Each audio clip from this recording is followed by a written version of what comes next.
Assalamualaikum rekan-rekan semuanya. Shalom. Om Swastiastu, Namo Buddhaya, salam kebajikan. Selamat sore dan salam sejahtera bagi kita semua. Senang sekali rekan-rekan bisa bertemu dengan kita semua di sini di Sitcom, Sharing Session IDCOM, yang merupakan seri signature program IDCOM, sebuah platform berbagi pengetahuan melalui insight dari para praktisi PR dan industri lainnya kepada juga sesama praktisi maupun calon praktisi dari teman-teman mahasiswa. Perkenalkan, saya Cecilia Wongso-Direjo, Account Manager IDCOM, selaku moderator pada Sitcom hari ini, dan akan menemani rekan-rekan semua untuk membahas sebuah topik yang sangat menarik, yaitu dunia tanpa privasi. Bagaimana PR menghadapi? Boleh dong reaction-nya diberikan rekan-rekan semua. Oke, sebelum mulai acara, izinkan saya menyapa dua narasumber hebat kita hari ini. Yang pertama ada Bapak Syahraki Syahrir, CEO dari Veda Praksis. Halo, selamat sore Mas Raki. Apa kabarnya, Mas? Halo, selamat sore Mbak Sisil, teman-teman semua. Apa Sehat kabar? ya, Mas? Kabar baik ya, sehat. Iya. Oke, selanjutnya saya ingin juga menyapa Ibu Asti Putri, co-founder dan director IDCOM. Halo Mbak Asti, selamat Selamat sore sore. Sisil. Apa kabar Mbak? Baik, senang ya sore-sore ngumpul. Yeay. Oke, rekan-rekan, sebelum kita memulai sesi hari ini, saya ingin mengingatkan kepada rekan-rekan semua yang ada di Zoom untuk menyimak nih acara kita dari awal hingga akhir sesi, karena nanti di penghujung acara ada kejutan-kejutan berhadiah, jadi disimak ya. Lalu bagi peserta yang ingin bertanya pada sesi tanya jawab, silakan menuliskan pertanyaannya di kolom Q&A dengan format nama, instansi, dan pertanyaannya apa. Nanti akan kita tangkap dan kita bahas bersama narasumber pada saat sesi tanya jawab ya. Untuk yang membutuhkan e-certificate, nanti bisa langsung mengisi data melalui link feedback form pada kolom chat yang akan dibagikan di akhir acara. Dan jangan lupa juga, ini yang paling penting rekan-rekan, follow Instagram IDCOM @idcom.id untuk terus mendapatkan insight yang menarik nih seputar public relation ataupun kehumasan dan juga ilmu-ilmu komunikasi lainnya. Jadi yang belum follow, langsung dibuka Instagramnya ya, @idcom.id. Nah, untuk pemanasan nih rekan-rekan, sebelum masuk ke dalam sesi diskusi seru kita hari ini, boleh yuk sama-sama kita mau buka slido.com. Mungkin boleh rekan-rekan diambil gitu ya gadgetnya, masuk ke slido.com dan masukkan kode yang tertera di layar nih, atau mungkin di-scan aja langsung barcode-nya. Ada tanda pagar 27111, satunya 3 kali ya, rekan-rekan 76. Atau di-scan langsung barcode-nya. Nah, di dalam sini ada dua pertanyaan, rekan-rekan. Dua pertanyaan ini silakan dibaca, direnungkan, tapi dijawab juga ya, rekan-rekan. Nanti kita akan bahas pertanyaan-pertanyaan ini gitu bersama-sama sebelum mulai sesi diskusi nanti. Boleh mungkin saya kasih waktu lagi gitu ya untuk rekan-rekan bisa di scan barcode-nya masuk ke Slido atau masuk ke slido.com. Nanti kalau yang ketinggalan gitu ya belum scan barcode ada di kolom chat juga ya untuk kodenya. Baik. Oke, kita lanjut aja ya. Sebelum kita masuk ke sesi pemaparan nih, saya ingin mengundang Ibu Sari Sugondo selaku co-founder dan eksekutif director IDCOM untuk memberikan sambutannya terkait dengan komitmen IDCOM untuk terus berkontribusi di industri PR serta insight apa sih Mbak Sari nih yang bisa kita ambil dari topik kita hari ini. Kepada Mbak Sari, dipersilakan. Terima kasih banyak Sisil. Saya juga mau mengucapkan salam yang proper buat semua yang hadir sore ini. Assalamualaikum warahmatullahi wabarakatuh. Shalom, Om Swastiastu, Namo Buddhaya, salam kebajikan bagi kita semua. Sehat semua ya teman-teman sore ini. Selamat sore juga buat teman-teman narasumber, sahabat-sahabat saya yang sangat menginspirasi, Mas Syahraki Syahrir, CEO Veda Praxis, sahabat IDCOM. Kemudian Mbak Asti Putri, co-founder dan director IDCOM, bukan lagi sahabat, mungkin sister in crime. Dan juga selamat sore kepada Bapak Ibu, rekan-rekan praktisi PR yang berkumpul sore ini, para profesional dari berbagai latar belakang industri dan jenis korporasi, karena yang hadir di sini bukan cuma praktisi PR, saya yakin. Rekan-rekan jurnalis, barangkali ada juga yang bergabung, dan tentunya mahasiswa serta mahasiswi, dan para peserta lainnya yang mungkin tidak bisa saya sebutkan satu persatu. Perkenalkan, mungkin ada rekan-rekan yang belum pernah ketemu saya secara pribadi atau baru pertama kali mengikuti Sitkom. Nama saya Sari Sugondo, saya co-founder dan executive director dari IDCOM. Sekali lagi mengucapkan selamat datang di sharing session IDCOM atau singkatnya disebut Sitkom. Sitkom sendiri sebetulnya sudah digagas sejak IDCOM berdiri 10 tahun yang lalu, tapi sejak beberapa tahun terakhir diselenggarakan dengan semakin profesional, semakin terbuka, semakin luas audiensnya, dan semakin kaya topik-topiknya. Sore hari ini kita mengambil tema dunia tanpa privasi, bagaimana PR menghadapi.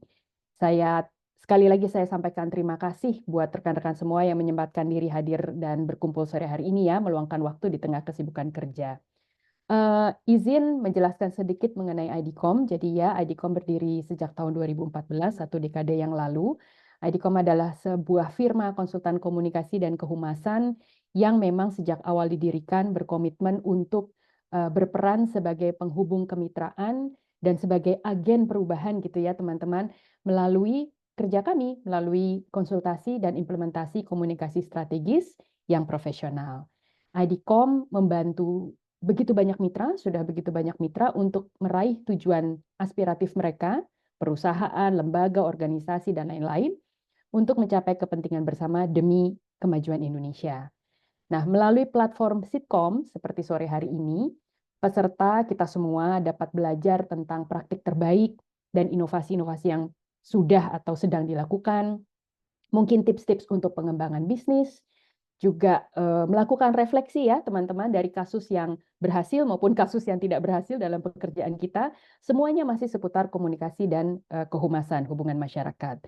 Melalui Sitkom, IDCOM menghadirkan peluang, ya berarti juga menghadirkan jejaring dan akses untuk belajar bareng. Hal ini merupakan sesungguhnya perwujudan dari komitmen kami, komitmen IDCOM dan tanggung jawab sosial kami untuk memberdayakan semua anggota ekosistem di dunia kerja kami.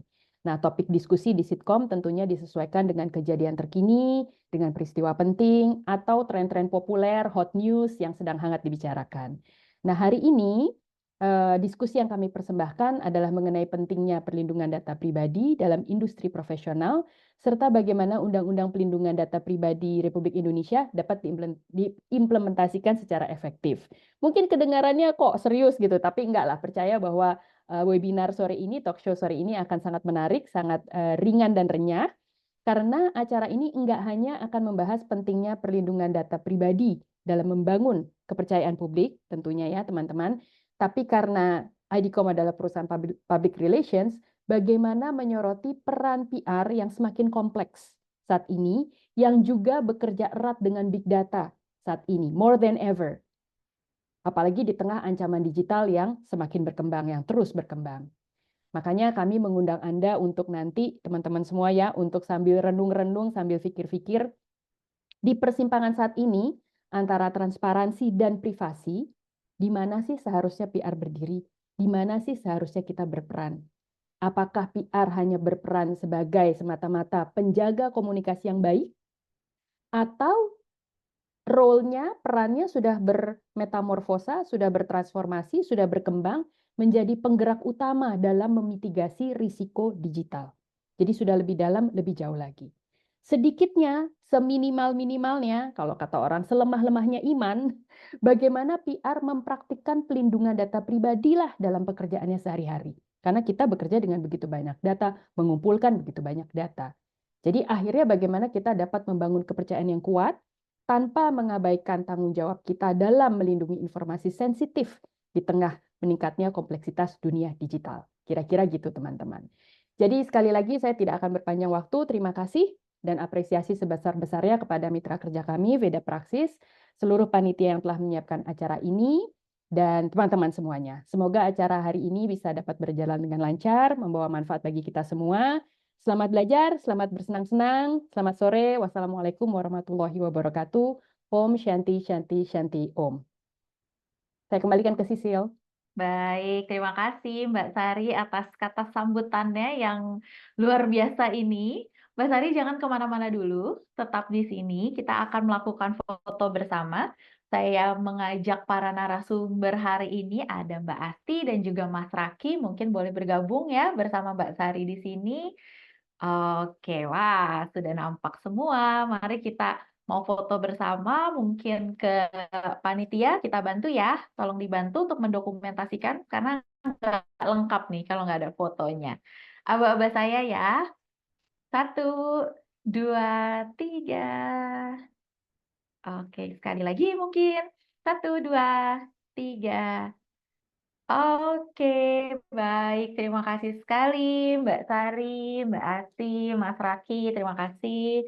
Oke, selanjutnya rekan-rekan, mari sebelum kita beranjak ke agenda berikutnya, kita mau bersama-sama yuk saksikan video profil IDCOM yang satu ini.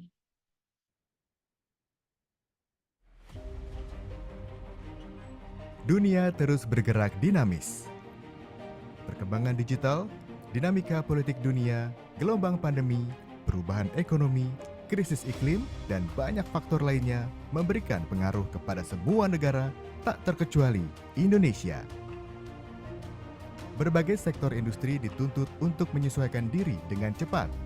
Tidak hanya mempertahankan profesionalisme, tetapi juga mengembangkan pengetahuan dan keterampilan, berinovasi ke ranah digital, kreatif, dan mampu mengelola big data untuk strategi original, solutif, berdampak, dan bisa dipertanggungjawabkan. Praktisi kehumasan dituntut terus beradaptasi, mampu mengemas dan menyampaikan pesan secara komprehensif, serta tidak hanya bergantung pada saluran dan pendekatan konvensional.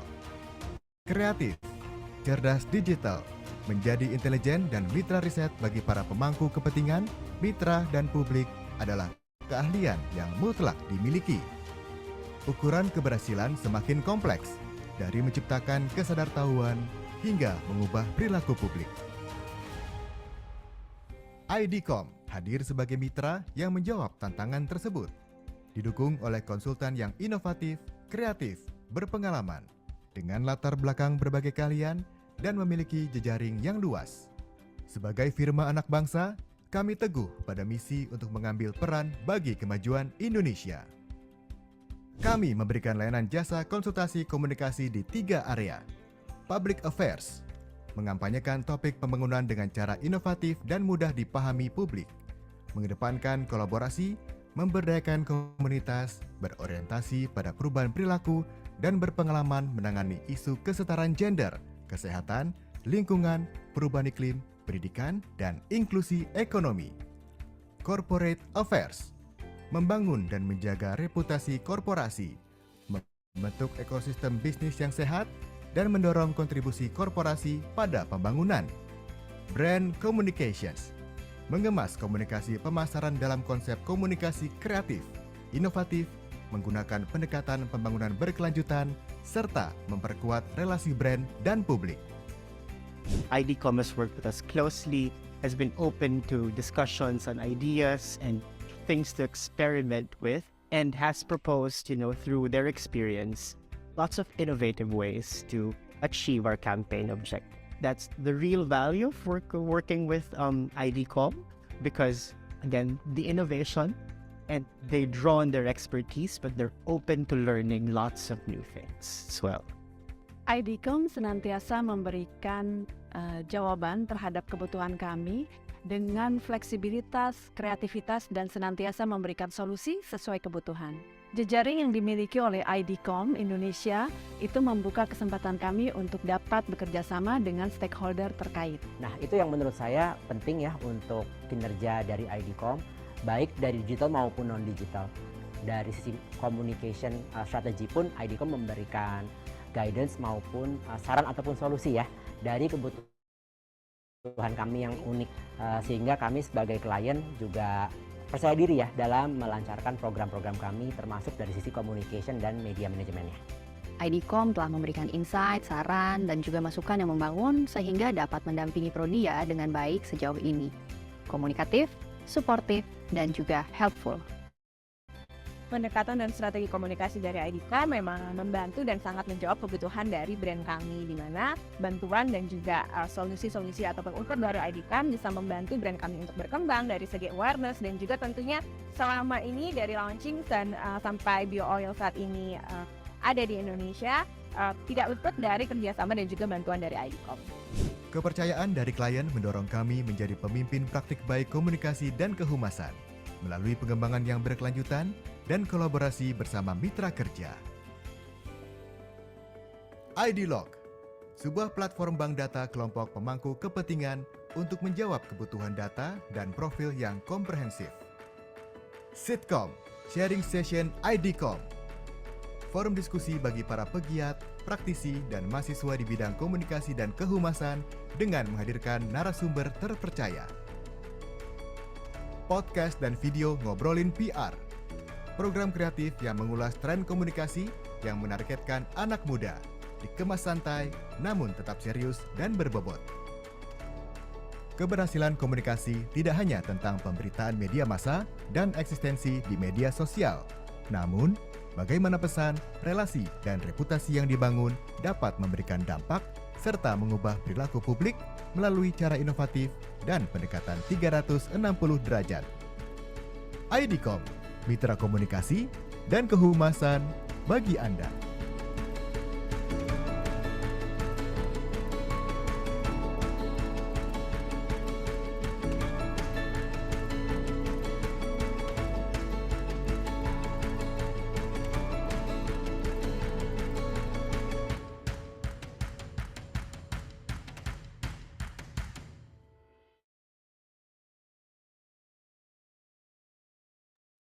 Iya, itu tadi dia sedikit perkenalan tentang IDCOM karena katanya kan tak kenal maka tak sayang, makanya dikasih kenalan nih biar sayang sama IDCOM.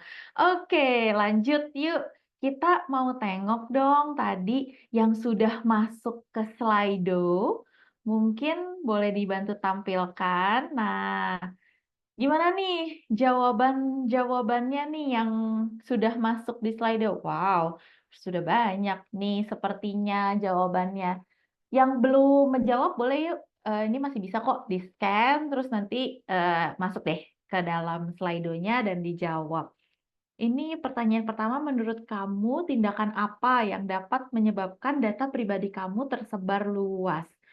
Kita sendiri yang terkadang menyebarkan data kita tanpa sadar atau saat oknum tertentu meminta data pribadi namun disalahgunakan. Betul, kadang kayak dihipnotis gitu ya, jadi iya-iyain aja gitu, mungkin kasih data. Mengikuti tren di medsos. Oh, ini mungkin yang kayak share your foto gitu ya, ikut-ikutan kalau dibilang nama ibu kalian siapa, tetangga lahir, nama lengkap, terus ikut-ikutan share.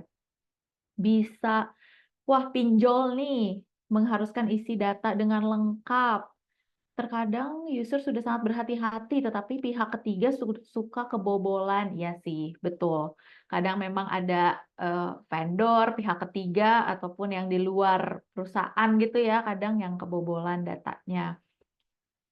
Terus apa lagi nih? Klik tautan di media sosial, betul. Kalau misalnya kita ketemu tautan yang nggak jelas, terus kita klik, terus tiba-tiba udahlah, habislah ini sudah misalnya masuk ke dalam HP kita gitu ya, gadget kita. Ada ini apa lagi? Sembarangan kasih data ke pihak yang tidak ada kepentingan, iya. Kecerobohan. Terus apa nih? Wah, banyak juga. Submit sembarangan, ngisi survei. Betul, ini mungkin survei yang akhirnya datanya disalahgunakan. Menggunakan cloud ilegal. Iya, makanya harus kita pakai cloud yang legal-legal aja gitu ya. Mungkin lebih mahal sedikit, tapi data kita nggak disalahgunakan. Data-datanya masuk ke web atau link ilegal, kecerobohan, tidak berhati-hati dalam memberikan data pribadi. Betul nih, biasanya ada di sehari-hari kita mungkin kita nggak sadar gitu ya.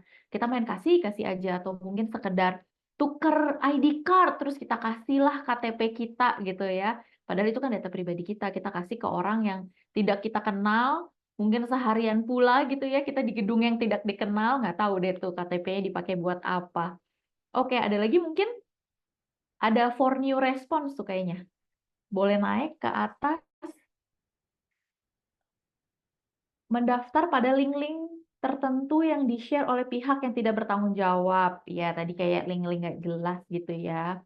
Di grup media sosial, betul, posting foto, video, ada nomor rekening, iya. Mungkin mau flexing gitu ya rekan-rekan ya, lagi ada di mana, foto paspor mungkin gitu ya. Tapi ternyata disalahgunakan. Oke, pertanyaan kedua. Tahu nggak kamu tentang UU Pelindungan Data Pribadi? Tahu nggak? Tahu sedikit? Belum tahu? Tahu tapi tidak memahami? Pernah tahu? Wah, ini ada yang tahu juga nih. Oh, tahu tapi belum baca secara keseluruhan. Jujur kurang tahu. Baik, terima kasih Anonimus, dihargai kejujurannya. Jujur kurang tahu. Nggak tahu nih, tidak. Sepertinya mayoritas belum tahu ya nih rekan-rekan semuanya. Nggak apa-apa, tapi itu tujuan kita justru hari ini. Kalau udah pada tahu semua, kita selesai acaranya. Kita nggak lanjut nih ke sesi diskusi. Tapi karena masih mungkin sedikit-sedikit belum sepenuhnya tahu, apalagi gimana sih sebenarnya cara mengimplementasikannya, makanya kita akan bahas pada sesi hari ini.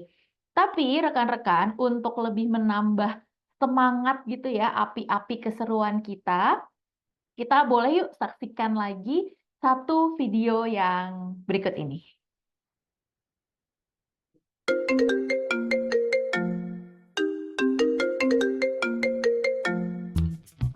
Halo?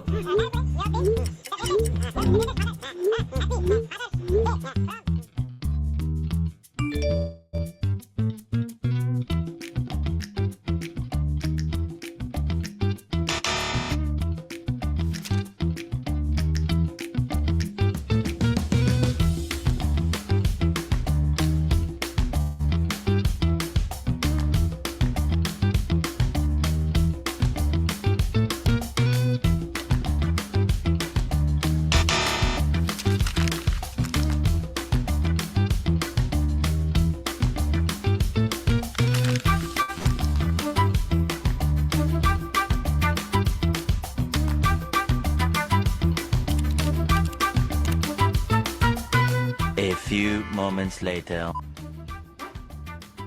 Masa bocor sih?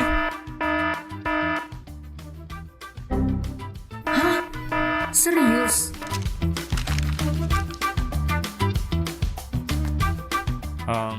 Jadi mikir sih gara-gara ini. Kasih aja lah ya. Emang siapa sih aku? Udah jomblo. Gajinya dikit pula.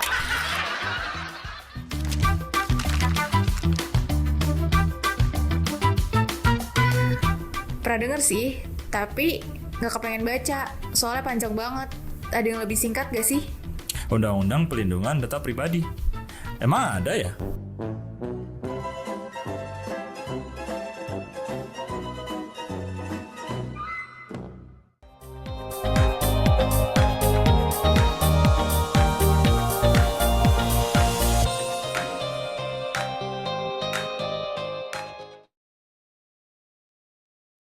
Iya, rekan-rekan, walaupun kamu jomblo dan gajinya dikit, jangan ya, Dek, ya. Nggak boleh. Oke, rekan-rekan. Di era digital yang semakin maju ini, pelindungan data pribadi menjadi isu yang semakin krusial, terutama di bidang komunikasi dan PR. Nah, topik kita kali ini, pentingnya pelindungan data pribadi, wah sangat relevan ya, mengingat makin maraknya nih kasus pencurian data pribadi yang terjadi di seluruh dunia, jadi nggak cuma di Indonesia aja nih. Di dunia komunikasi dan PR, menjaga data pribadi itu nggak cuma soal melindungi privasi individu, tapi juga soal menjaga kepercayaan publik dan juga reputasi organisasi. Nah, digitalisasi ini memang bikin hidup kita lebih gampang ya, dengan segala akses dan personalisasi yang lebih oke. Tapi di sisi lain, resiko pencurian dan penyalahgunaan data juga semakin tinggi. Jadi penting banget buat para praktisi PR di sini maupun praktisi lainnya ngerti gimana sih cara melindungi data pribadi di setiap aspek komunikasi mereka. Nah, Undang-Undang Pelindungan Data Pribadi yang baru saja disahkan di Indonesia tahun 2022 kemarin ini adalah langkah besar nih rekan-rekan untuk menjaga privasi individu. Tapi gimana gitu ya caranya organisasi bisa menerapkan undang-undang ini dengan lebih efektif? Nah, kira-kira apa aja sih yang menjadi tantangannya dan gimana cara menghadapinya? Diskusi kita kali ini bakal kasih gambaran yang lebih jelas tentang pentingnya melindungi data pribadi di dunia profesional. Langsung aja kita dengarkan dari ahlinya yang sudah didatangkan langsung sore hari ini. Kita ada Mas Syahraki Syahrir, CEO Veda Praxis, yang fokus di transformasi digital dan perlindungan data. Jadi, rekan-rekan sedikit info nih terkait Mas Raki. Mas Raki punya pengalaman selama 2 dekade. Wow, usianya berapa ini Mas Raki?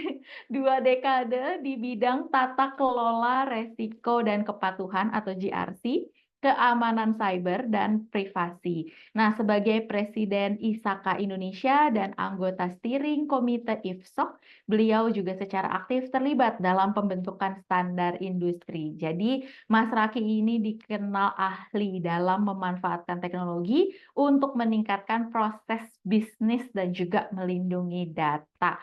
Luar biasa. Halo-halo dulu dong Mas Raki, sudah ada di sini.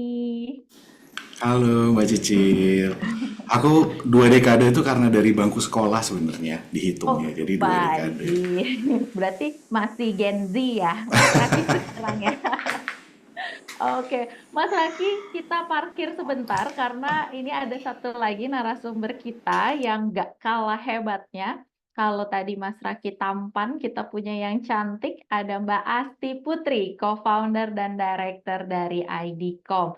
IDCOM ini perusahaan konsultan komunikasi yang fokus di public relations, marketing communication, corporate affairs, dan juga public affairs. Nah, Mbak Asti sendiri sama nih, mungkin dari sekolah juga ya Mbak Asti berarti ya, 20 tahun di bidang komunikasi. Sama nih, menangani berbagai klien, mulai dari organisasi internasional hingga perusahaan multinasional. Halo Mbak Asti, Halo, kayaknya selamat sore. rekan sekolah nih, teman sekolah ya. Sekolah, tapi udah putih rambutnya loh. Oke, rekan-rekan, sebelum kita memulai diskusi, saya ingatkan kembali kepada peserta, jika ingin bertanya nih, langsung aja bisa disampaikan melalui fitur Q&A. Jadi rekan-rekan silakan diklik aja fitur Q&A-nya, tinggalkan pertanyaan di sana dengan format nama, instansi, dan pertanyaannya apa. Nanti bisa langsung dibacakan dan dijawab oleh para narasumber kita hari ini. Baik, langsung saja ya nih Mbak Asti, Mas Raki, kita mulai sesi diskusi hangat kita gitu ya sore hari ini. Mungkin saya mulai dari Mas Raki dulu kali ya. Mas Raki, kalau tadi kan kita di awal udah lihat tuh ya sebenarnya banyak sih yang punya awareness untuk melindungi data pribadi. Tadi kalau di Slido kelihatannya tahu kok gitu kalau itu tuh sebenarnya nggak boleh dilakukan gitu kan, klik-klik sembarangan, kasih data-data sembarangan. Nah, di era digital saat ini akhirnya pelindungan data pribadi ini semakin krusial gitu ya, bukan hanya untuk pribadi, tapi ternyata juga bagi perusahaan gitu. Karena perusahaan ini mau nggak mau pun juga harus concern ya, Mas Raki, terhadap data baik internalnya, karyawan-karyawannya, ataupun kliennya gitu ya, atau karena tadi juga ada kan yang ngomong bocor karena pihak ketiga justru gitu kan ya. Nah itu kan berarti terhadap kliennya dan juga mungkin konsumen pada akhirnya, data-data konsumen. Nah, mungkin nih mengingat kepercayaan klien, kepercayaan publik ini tuh aset yang berharga ya Mas Raki bagi setiap perusahaan. Menurut Mas Raki, gimana sih pentingnya pelindungan data pribadi ini dalam menjaga reputasi perusahaan di mata klien maupun publik? Monggo, Mas Raki. Ya, makasih ya Mbak Sisil. Ini saya juga ingin berterima kasih banyak kepada IDCOM yang luar biasa sekali ya, mengangkat diskusi mengenai pelindungan data pribadi di mana mungkin sejak 2 tahun ini ya kita sama-sama ngerasain bahwa banyak sekali wacana, diskusi dan bahkan isu dan kasus terkait pelindungan data pribadi kita lihat di mana-mana mulai dibahas, dan alhamdulillah hasil Slido tadi menunjukkan cukup banyak yang tahu walaupun masih ada yang belum tahu undang-undangnya. Nggak apa-apa gitu ya, karena pastinya masih berproses. Tapi kalau tadi pertanyaannya dampak kepada perusahaan gitu ya, Mbak Sisil ya, apa sih sebenarnya yang terjadi dan apa jika misalkan data pribadi itu tidak kita kelola dengan baik gitu ya, perusahaan kena dampak apa, apakah ada dampak reputasi atau segala macam. Satu hal yang mau mungkin sama-sama kita renungkan, jadi di sore-sore agak mendung ini kayaknya asik juga kita sedikit merenung. Apakah kita misalkan ya kita ingat 2 tahun yang lalu ada kasus sebuah e-commerce besar di Indonesia kebocoran data. Apakah kita setelah itu kita tidak menggunakan e-commerce tersebut? Enggak juga kayaknya ya. Tentu tidak. Tentu tidak. Selama Kita ada tetap, promo, ya kan? exactly, gitu. Tetap Kita tetap menggunakan gitu. Nah, sebenarnya sebelum kita bicara reputasi, sebenarnya aku mau bicara bahwa kita di Indonesia sebenarnya kita tidak dibiasakan untuk melindungi data pribadi kita. Aku nggak mau bicara privasi ya, karena privasi itu aspeknya akan cukup luas gitu. Tapi kalau kita bicara informasi pribadi kita tidak terbiasa secara budaya sebenarnya melindungi data pribadi kita. Itu satu konteks dulu, kita secara individu gitu ya, sebagai pemilik data pribadi atau istilahnya subjek data pribadi, kita tidak terbiasa berhati-hati. Kenapa? Kita terbiasa sharing, kita terbiasa guyup gitu ya. Jadi budaya Indonesia kita terbiasa guyup dan kita tidak terbiasa tertutup. Beda dengan Eropa misalkan yang memang dia dari dulu cukup individualistis dan cukup menutup diri satu sama lain. Nah, jadi kalau kita bicara reputasi, apakah ada dampaknya reputasi gitu ya? Risiko reputasi terhadap organisasi karena dia mengelola data pribadi tentunya ada gitu. Tapi mungkin tidak sebesar kalau misalkan di luar Indonesia saat ini ya, atau kemarin-kemarin gitu. Nah, tapi apakah ada dampak lain selain reputasi? Tentunya ada gitu. Jadi satu dampak reputasi, jadi dari kasus e-commerce tadi yang nggak semuanya juga tetap menggunakan, ada juga yang akhirnya menarik diri dan aduh saya nggak berani deh gitu ya pakai itu lagi karena data pribadi saya bocor gitu. Ada juga yang tetap menggunakan gitu ya karena mungkin kurang ngeh juga apa sih terus kalau misalnya data pribadi saya bocor terus apa gitu, kita masih bertanya-tanya soal itu. Mungkin itu ya jawaban pendahuluannya gitu Mbak Sisil. Iya betul banget sih Mas Raki, karena pada akhirnya juga mungkin tahu bocor tapi ya udah ya gitu. Bagi kita konsumen ya peduli-peduli amat gitu kan ya dengan data-data itu kan akhirnya. Tapi Mas Raki, tadi menarik dari kalimat terakhirnya juga Mas Raki, kayak kita juga bingung kan sebenarnya apa sih sebenarnya penyebab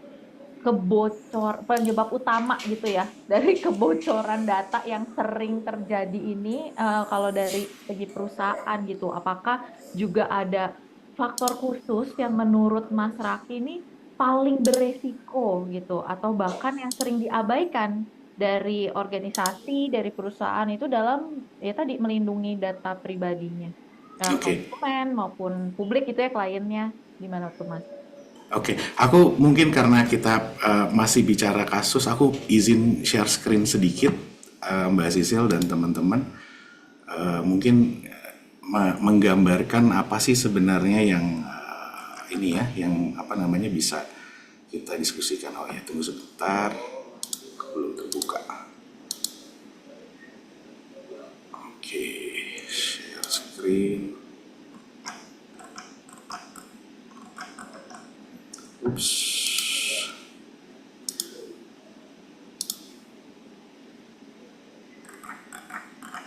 Oke, sedikit ada kendala. Tapi mungkin aku jawab dulu aja ya. Jadi kalau kita bicara apa sih sebenarnya yang faktor-faktor apa gitu ya. Balik lagi ya, faktor budaya mainin peran juga gitu. Jadi aku mau kasih mau kasih contoh ini, kita bicara kebocoran. Teman-teman di sini mudah-mudahan tidak keberatan gitu yang mendengarkan atau menonton event ini. Coba kita sama-sama browsing data bayi lahir tanggal 22 Februari 2022. Cobain deh teman-teman kalau lagi megang handphone gitu ya, coba data bayi lahir 22 Februari 2022. Itu akan bayi lahir 22 Februari 2022. Aku sebelum mau bicara aspek-aspek lainnya, kita mau bicara aspek yang paling penting dulu. Kalau dilihat di sana, mudah-mudahan sudah terlihat, Mbak Sisil mudah-mudahan bisa melihat juga. Wow, namanya lengkap sekali ya. Lengkap sekali, nama lengkap ya, nama lengkap, daerah. Iya. Iya, aku Posting Kemendagri loh. ya aku kebetulan ngomong karena ini forum mungkin banyak orang PR-nya di sini dan ada yang banyak bersentuhan dengan media. Aku cuma pengen ngasih lihat kalau kita semua main peran sebenarnya di sini. Kemendagri-nya main peran gitu ya dalam rangka kesalahan penyebaran data. Medianya juga ya kalau dilihat itu media-media bukan yang kecil-kecil Mbak Sisil, banyak media besar, top tier media juga menyebarkan. Dan bahkan sampai berbagai tier media dan bahkan disebarkan lagi oleh individu-individu. Jadi sebenarnya kesadaran menurut saya itu nomor satu dulu sebelum kita bicara yang lain-lain. Makanya saya senang hari ini bisa ketemu teman-teman yang banyak juga yang belum paham atau belum tahu, tapi kesadaran mengenai data pribadi. Tapi itu dulu ya sebelum kita bicara mencegah bocor dan tidak bocor gitu. Dengan sadar seenggaknya kita tahu apa yang kita lakukan pada saat kita membuat berita misalkan, atau kita perusahaan mengumumkan daftar karyawan kita ke publik, atau kita nempel foto karyawan beserta nama-nama di depan gedung kita karena kita ingin mengapresiasi, seenggaknya kita tahu bahwa yang kita tampilkan itu data pribadi. Jadi awareness, pemahaman dulu, apa sih data pribadi itu, menurut saya itu jadi satu poin penting. Nah, kedua baru kalau kita udah paham bicara apa itu data pribadi, baru kita bicara gimana sih caranya menjaga supaya tidak bocor. Gitu atau tidak tidak disalahgunakan atau tidak bocor. Jadi intinya data tuh bentuknya macam-macam ya, ada yang data fisik, ada yang data elektronik tentunya. Data fisik kita teman-teman jagoan lah mungkin semuanya ya. Begitu oke, kita udah tahu nih data pribadi berarti harus kita lindungi. Kenapa? Karena bla bla bla bla. Nanti kita belum bicara kenapa data pribadi harus kita lindungi. Tapi tadi di video tadi sebenarnya udah ngasih lihat juga ya dengan ditelepon oleh penipu lah segala macam, sebenarnya itu kenapa data pribadi perlu dilindungi, karena biar tidak disalahgunakan oleh pihak lain seperti tadi penipu, pinjol, judi online dan segala macam yang ngaco-ngaco tadi. Nah itu pertama gitu ya, kita tahu kenapa data pribadi perlu dilindungi agar tidak disalahgunakan. Kedua, setelah kita tahu baru kita bicara tadi data ada yang fisik, ada yang bentuknya elektronik. Nah data elektronik itu agak lucu Mbak Sisil. Jadi beda dengan data fisik. Data fisik tuh kalau hilang kita tahu. Datanya kita taruh di atas meja, besok nggak ada tuh kita tahu bahwa dia datanya hilang. Data elektronik nggak kayak gitu sifatnya. Data elektronik kalau hilang datanya tetap di sana. Tapi datanya bisa di-copy dan pindah ke tempat lain. Iya, justru itu yang serem ya. Itu menjadi tantangan gitu. Jadi sekarang semua perusahaan bilang data saya nggak hilang. Iya, tidak hilang. Tapi belum tentu datanya tidak bocor atau tidak diambil oleh pihak lain. Jadi itu tantangan sendiri di data elektronik. Nah sekarang kita bicara, terus kenapa data itu bisa bocor? Faktornya banyak sekali sebenarnya gitu ya. Tapi kalau faktor yang secara umum adalah bahwa data itu tidak cukup diamankan oleh si organisasi yang mengelola data tersebut. Organisasi itu bisa macam-macam bentuknya ya, for profit, non profit, atau bahkan individual atau kelompok tertentu gitu yang mengumpulkan data. Kalau dia tidak melakukan pengamanan atas data ya maka bisa bocor.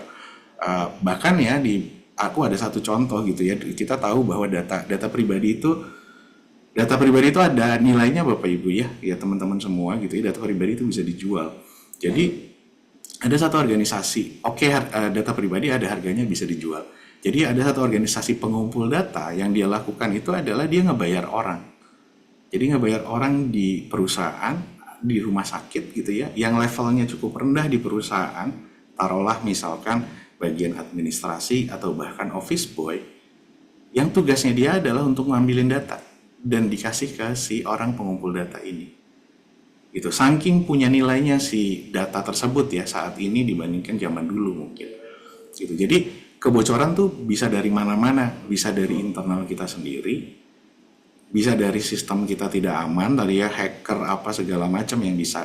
Ini saya nggak mau terlalu berat-berat bicara teknik keamanan nanti ini ya, tapi intinya adalah dari pihak eksternal dia bisa mengambil data kita, pihak internal juga bisa melakukan, atau ya tadi kecerobohan karena kita tidak paham, atau kecerobohan karena kita tidak mengamankan atau kurang pengamanan. Jadi faktornya banyak sekali sebenarnya Mbak Sisil, data itu bisa bocor dari mana-mana. Kenapa? Karena data kita ada di mana-mana. Coba teman-teman dipikirin, data kita ada di mana aja sih? Data kita ada di mana-mana. Kalau bicara di mana-mana, apakah institusi yang mengelola data kita tidak pernah membocorkan data? We never know. Iya. Gitu Jadi kira-kira. kompleks sekali ya Kompleks Mas sekali, Raki kompleks sekali. sebenarnya kalau ditanya faktornya gimana gitu ya. Oke, tapi Mas Raki, kalau udah kejadian nih gitu ya, udah kejadian, dampak besar yang bisa terjadi tuh apa, dan sebenarnya gimana sih cara perusahaan akhirnya bisa mengantisipasi gitu resiko tersebut? Misalnya udah keburu kejadian terus baru ikutan diskusi kita hari ini nih Mas Raki. Oke. Gitu. Ya, nah sekarang ini udah bisa share screen, jadi aku share screen Oh, boleh, ya. boleh. Tadi entah kenapa nggak bisa. Kalau mau bicara dampak ya, kita coba sama-sama lihat ya. Mudah-mudahan terlihat ya teman-teman semua. Terlihat Mas, tapi ini bisa dibesarin nggak ya Mas? Nah, oke, aman. Sudah cukup besar ya. Sudah. Aku bicara yang luar negeri aja biar aman ya. Nanti kalau ada perusahaannya tersebut jadi nggak enak kan. Jadi kalau kita lihat ya dari tahun 2018 hingga 2021 ini data udah cukup lama, tapi nggak apa-apa untuk kita diskusi aja hari ini. Banyak sekali kejadian kebocoran data. Dampaknya apa? Dampaknya ada yang di bawah tuh. Ada denda, ada tuntutan hukum dan lain-lain. Dan dampaknya nggak main-main gitu ya. Dampaknya besar sekali gitu ya. Akibat kebocoran data pribadi ini. Kenapa tadi ya faktornya bisa macam-macam, bisa jadi bahkan karena kelalaian gitu ya, karena kelalaian internal yang menyebabkan data pribadi itu bisa bocor. Kalau kita bicara sistem keamanan akan sangat kompleks yang mungkin nanti kita bisa bicarakan di tempat atau di waktu lain gitu ya. Kemudian yang tadi saya bilang gitu ya, kesadaran di Indonesia tuh sangat-sangat masih lemah sekali. Ini yang tadi saya ngomong masalah 22 Februari 2022. Kemudian kita lihat ya ya tadi udah disampaikan juga di video di Instagram, bahkan di makanan kita di pinggir jalan biasanya gitu ya, itu kita masih menemukan ada kopian-kopian data pribadi yang tersebar kemana-mana. Bahkan di ini ya Resi, kalau kita belanja online gitu, itu juga masih kita temukan beberapa seperti itu. Walaupun sekarang sebenarnya ya alhamdulillahnya setelah berapa tahun ada undang-undang PDP, orang makin sadar gitu. Nah, aku mau sedikit lagi ya sebelum bicara bagaimana, aku mau ngasih lihat sebenarnya dampaknya tuh macam-macam. Ini udah kayak iceberg. Gini, data pribadi itu punyanya kita individual, masing-masing orang. Kita ini sebagai warga negara, sebagai penduduk dunia, kita punya informasi atau data pribadi yang kita sama-sama punya, gitu ya. Nah, karena tadi data ini diurus oleh berbagai organisasi, maka organisasi itu punya tanggung jawab karena kita berikan amanah kan ya sebenarnya ya. Hai, ini data saya, tolong dikelola dengan baik gitu misalkan. Jadi kalau kita lihat ini seperti iceberg saya bilang di dalam organisasi.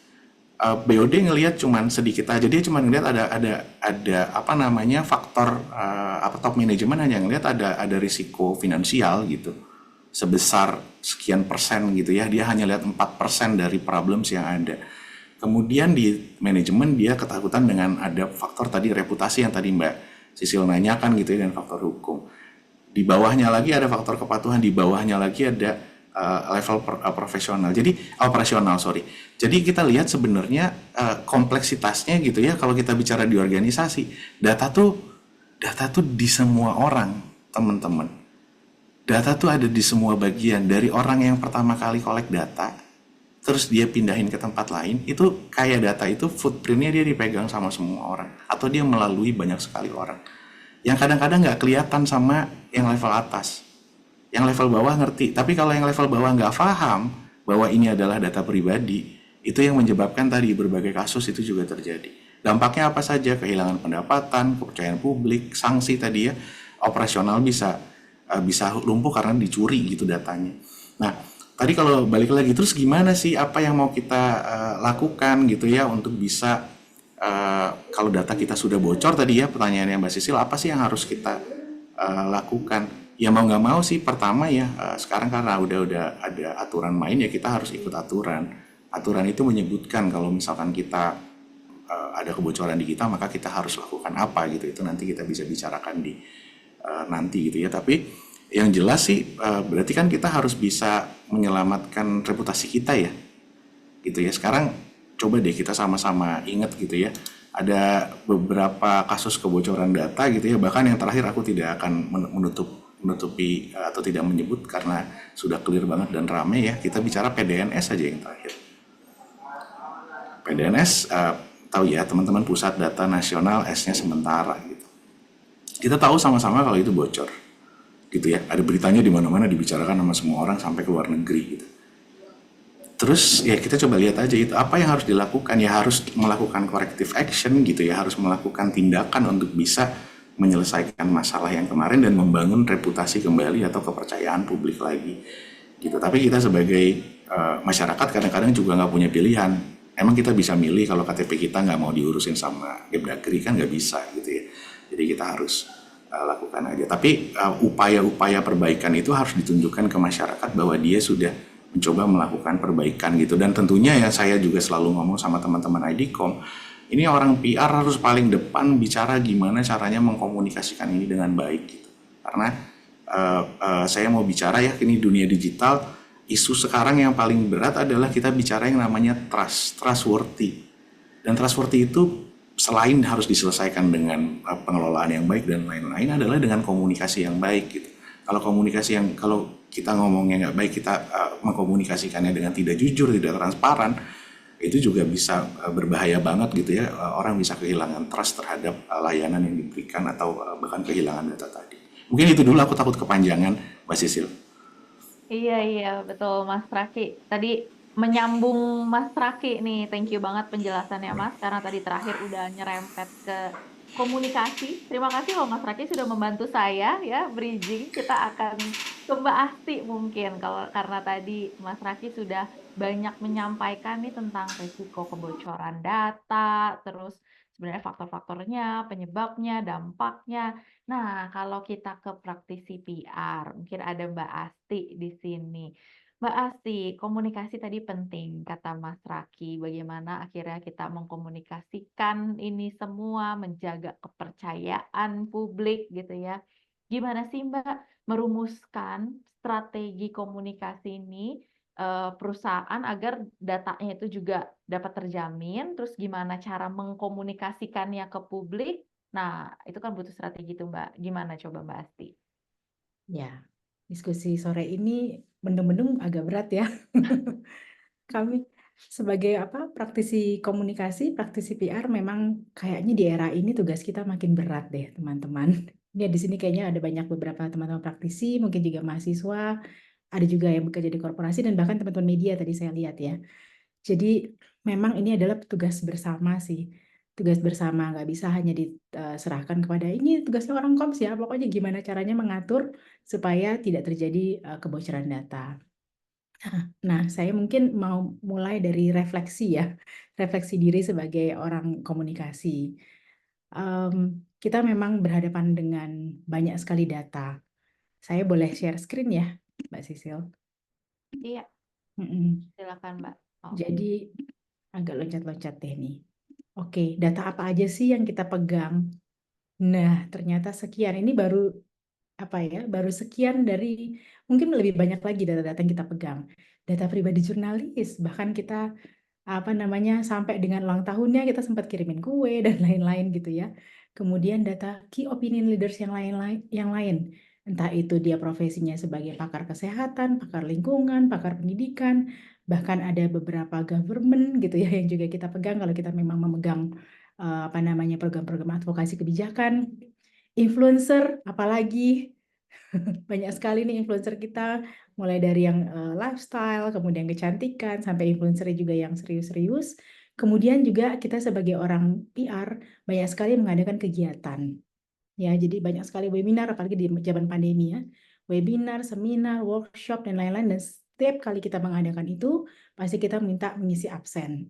Di situ juga ada data-data pribadi yang mungkin juga kita secara pribadi gitu sebagai orang konsultan komunikasi tidak sadar bahwa itu adalah data yang perlu dijaga.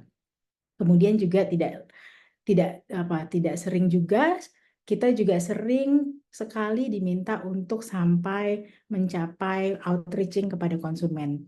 Jadi melakukan kuis, kemudian membuat macam-macam aktivitas. Tadi kalau nggak salah ada ya yang bilang bocornya dari program aktivasi brand. Mungkin juga gitu ya, karena memang di situ ada data-data konsumen. Kemudian ada juga data klien, data pribadi karyawan, dan juga data mitra kerja yang lainnya. Jadi sekian banyak data inilah kita bertanggung jawab nih sebagai orang PR untuk benar-benar memanfaatkannya sesuai dengan apa tujuan yang ingin dicapai tadinya gitu. Dan sayangnya betul kata Mas Raki, budaya kita ini ya masih sangat toleran mungkin ya terhadap privasi data, sehingga kita kadang-kadang mungkin tidak sengaja dan tidak sadar gitu untuk menyebarluaskan data-data ini. Nah, saya juga ingin menyoroti ini ya, di mana sih letak-letak kebocoran data itu ya, kita sebagai PR nih. Kami juga sangat sadar bahwa sebagai bagian dari rumpun ilmu marketing, tugas kita adalah utamanya ya, fitur utamanya menginfluence, mempromosikan, mengamplifikasi, sehingga memang disitulah perlu sekali banyak berhubungan dengan banyak pihak gitu. Jadi apa aja nih misalnya? Misalnya ketika kita pertama kali ingin identifying nih siapa aja sih pihak-pihak yang mau kita sasar dalam program komunikasi, biasanya kita kan bikin mapping gitu ya. Di situ pun juga sudah mulai ada terlibat data-data yang kita kelola, bahkan juga kadang-kadang mendapatkan data pribadi.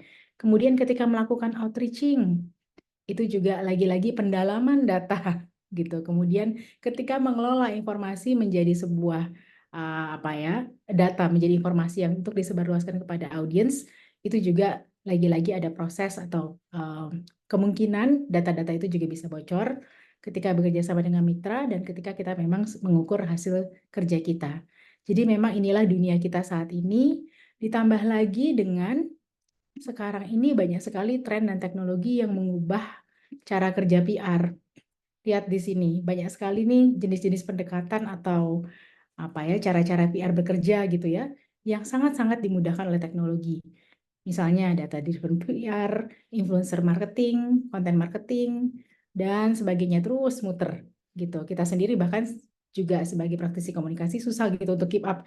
Apalagi ya kira-kira tren yang ada sekarang dan bagaimana kita berusaha memanfaatkannya gitu. Tapi sayangnya gitu ya, hal-hal seperti ini kadang-kadang tidak dibarengi dengan tadi kesadaran untuk memelihara, menjaga datanya teman-teman, data-datanya mitra gitu. Sekarang dengan data driven PR kita semakin ingin micro targeting, pengen makin jelas, makin tepat gitu membidik target audiens kita sehingga kita benar-benar ingin tahu betul persona orang tersebut gitu dan bahkan sampai yang ngulik ya namanya juga pekerjaan kita mengulik sehingga tepat gitu. Tapi ternyata kita lupa misalnya memberikan form consent gitu ya. Ini simpelnya aja lah supaya kita bisa menjaga bahwa betul data itu adalah sesuai dengan kesepakatan dari pemberi data sehingga kita bisa menyebarluaskannya atau memakainya untuk kepentingan A, B, C gitu.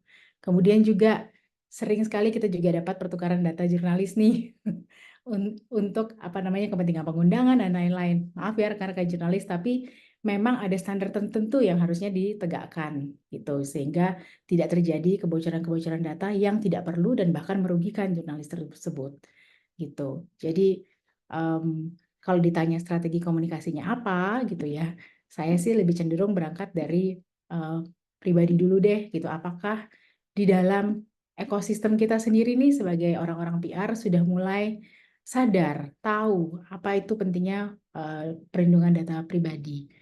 Apa prinsip-prinsip yang kira-kira bisa diadopsi, baik di lingkungan internal di kantor gitu ya, dan bagaimana kita menularkan itu juga ke ekosistem kita.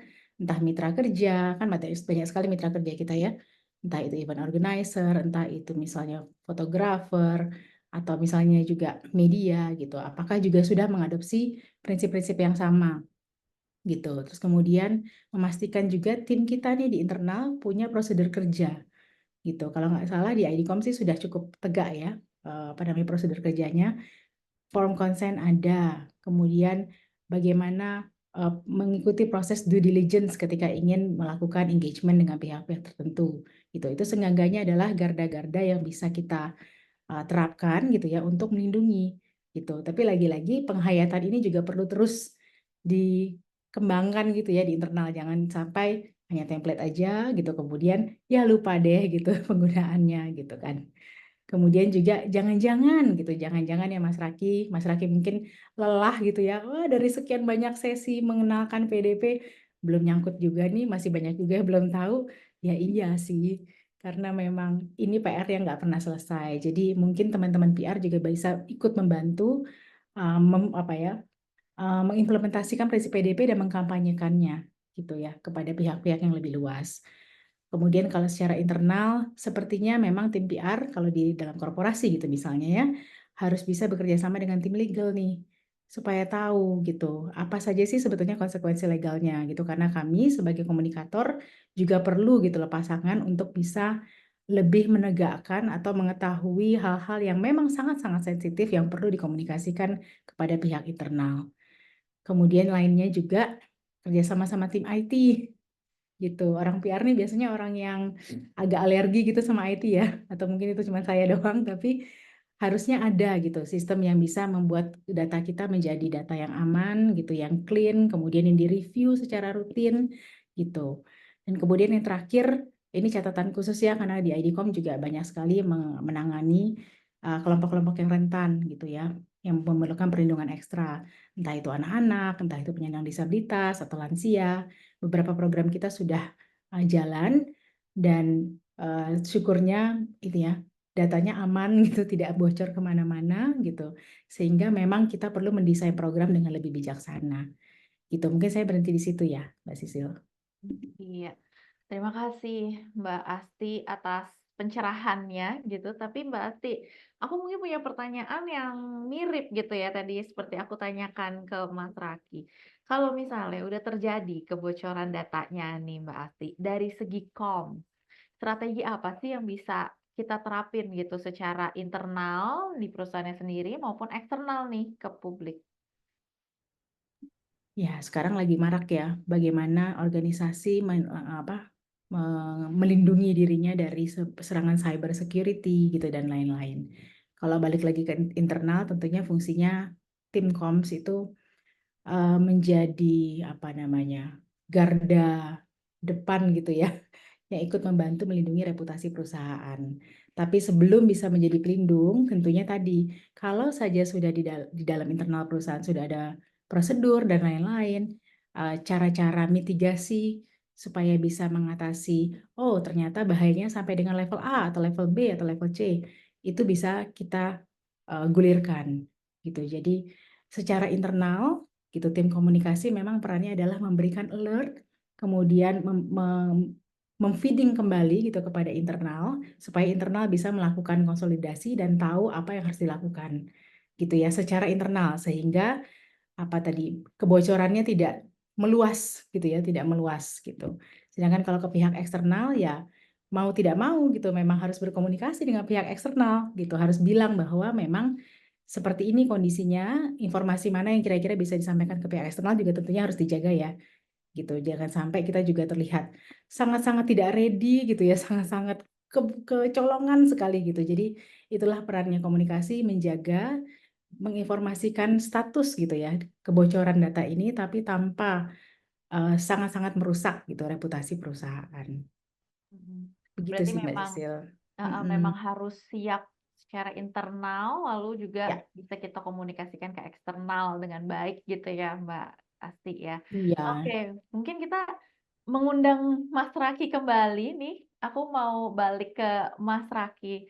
Mas Raki tadi udah sempat spill sedikit juga kan tentang UU PDP nih Mas. Nah, kita coba ke undang-undang itu gitu ya. Gimana sih UU PDP ini tuh memberikan pengaruh nyata gitu Mas Raki terhadap mekanisme dari si pelindungan data pribadi sendiri yang dari tadi kita omongin ini?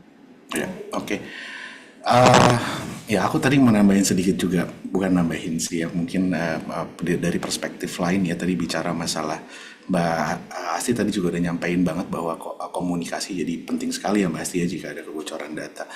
Tapi dan perusahaan juga mencoba melindungi dirinya dengan berbagai aktivitas atau tindakan keamanan dalam rangka melindungi data. Tapi kalau kita, saya kebetulan lama gitu ya, kita di Veda Praxis juga sangat banyak membantu implementasi keamanan informasi. Satu hal yang kita percaya ya sebagai anak-anak security gitu ya, bisa dibilang bahwa tidak ada sistem yang aman. Ini yang perlu sama-sama kita tanamkan di kepala kita. Tidak ada sistem yang aman. Jadi ibaratnya kita selalu bilang kita tinggal tunggu giliran aja siapa yang kena. Jadi kalau kita mau bicara tadi harus ada measures komunikasi gitu ya, karena kita lagi bicara dengan teman-teman yang praktisi komunikasi. Dan insiden tersebut harus kita siapkan dari sekarang gitu. Jadi anggap aja kalau kita akan kena insiden keamanan dan apa yang harus kita lakukan. Lebih baik kita tahu sekarang daripada pada saat nanti kejadian kita panik dan kita berkomunikasi secara belepotan gitu ya. Dan itu banyak sekali terjadi kemarin-kemarin sama-sama kita lihat gitu ya, tanpa walaupun banyak gatelnya pengen ngomong si A, si B, si C gitu ya. Cuman banyak sekali belepotan yang terjadi gitu, dan itu yang menurut saya penting sekali teman-teman komunikasi untuk bisa membantu main peran di ranah sini gitu ya, supaya nggak ini banget lah ya, nggak parah-parah banget lah gitu komunikasinya. Nah aku tadi ya bicara UU PDP gitu ya, jam 5 sore bicara UU PDP, mohon maaf teman-teman gitu ya, karena ini lagi memang temanya ini. Aku sedikit share screen, mudah-mudahan sudah terlihat ya Mbak Sisil ya. Aku gedein ya. Iya, tinggal dibesarin. Ya. Oke, undang-undang pelindungan, bukan perlindungan ya teman-teman ya, pelindungan data pribadi. Jadi awalnya memang berangkat dari privacy gitu ya. Aku sedikit cerita dulu sebelum masuk ke undang-undangnya, bahwa memang sudah banyak penelitian dan sudah jauh-jauh hari sekali, sudah puluhan tahun yang lalu orang sudah bicara masalah privasi dan bagaimana melindungi diri kita sendiri gitu ya dari berbagai publikasi atau sorotan-sorotan yang nggak semua orang pengen diekspos, nggak semua orang pengen diketahui orang lain gitu ya. Jadi ada beberapa yang ramai sebenarnya yang mendasari GDPR kalau teman-teman ngikutin juga di Eropa dan juga UU PDP di Indonesia. Ada yang namanya hak untuk dibiarkan sendiri gitu ya, right to be let alone gitu ya. Ada sebuah penelitian di tahun 1890 bahkan yang sudah bicara itu, the right to privacy. Ada di GDPR disebut hak untuk dihapuskan, right to erasure. Jadi orang tuh juga harus dipertimbangkan hak dia untuk dihapuskan dari semua data yang mungkin ada semua catatan yang dia punya gitu ya. Tentu dengan pertimbangan yang macam-macam gitu ya. Ada right to be forgotten. Emang manusia zaman sekarang ya, kalau dulu orang pengen dikenal buru-buru, sekarang orang ada juga yang pengen dilupakan. Jadi right to be forgotten ini bahkan ada sebuah kasus ya di Google di Spanyol, teman-teman nanti mungkin bisa lihat juga. Dia nggak mau ada di Google. Coba bayangin dong, kalau teman-teman kerja di Google ya, mungkin ada yang kerja di Google atau di search engine sekarang. Ada orang yang dia nggak mau namanya ada di Google. Jadi dia minta semua pemberitaan atas dia gitu ya di Spanyol, dia minta dihilangkan. Dan karena GDPR mengatur itu, maka kalau saya nggak salah kasus ini akhirnya dimenangkan oleh Mario Costeja ini dan akhirnya dihapus. Dan sebenarnya di Indonesia sendiri di pasal 28G Undang-Undang Dasar Republik Indonesia tahun 1945 UUD 45 ada yang namanya hak untuk melindungi hak asasinya kita gitu ya, termasuk di dalamnya melindungi diri pribadi. Ini yang jadi dasar sebenarnya kenapa PDP, Undang-Undang PDP ini ada. Jadi perlu kita catat dulu bahwa Undang-Undang PDP ini tujuan utamanya adalah untuk melindungi hak asasi manusia, hak asasi kita semua sebagai individu. Kalau kita ingin tidak mau data pribadi kita disalahgunakan, jadi kita punya hak, gitu ya, kita sebagai individu.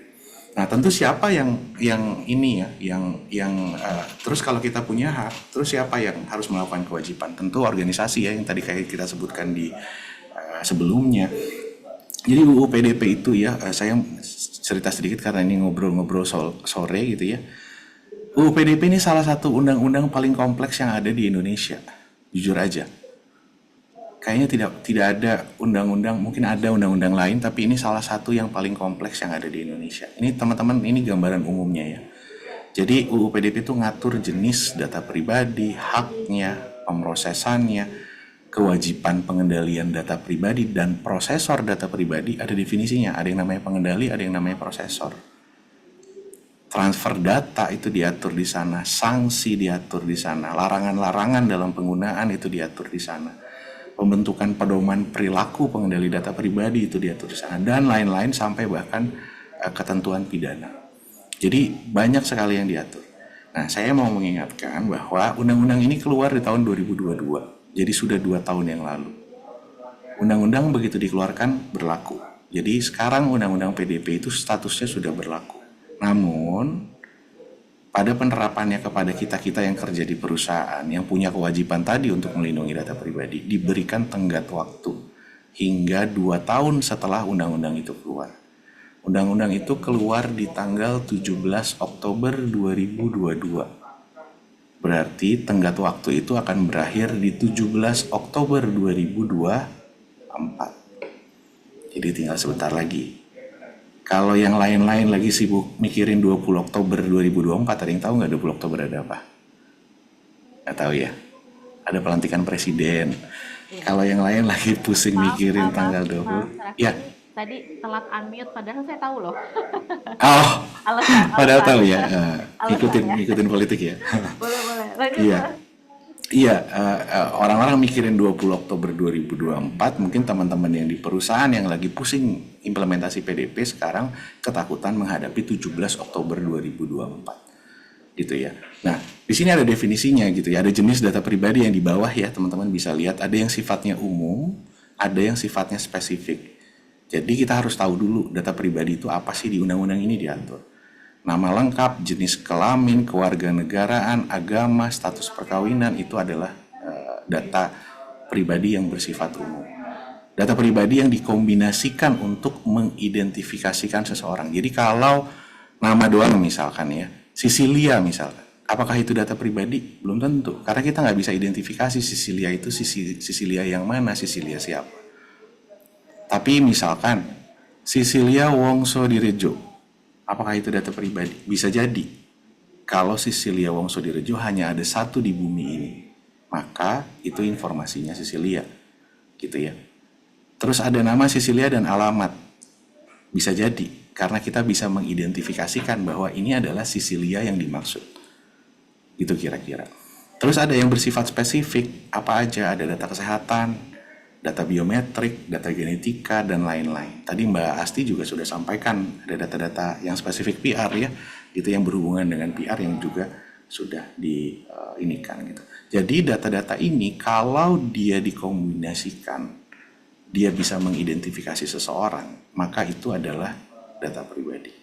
Nah, oke, kita udah tahu, berarti data tuh ada yang data pribadi dan ada yang tidak data pribadi gitu kan ya. Kalau kita lihat di sini karena sudah didefinisikan oleh undang-undang dan sudah ditentukan jenisnya.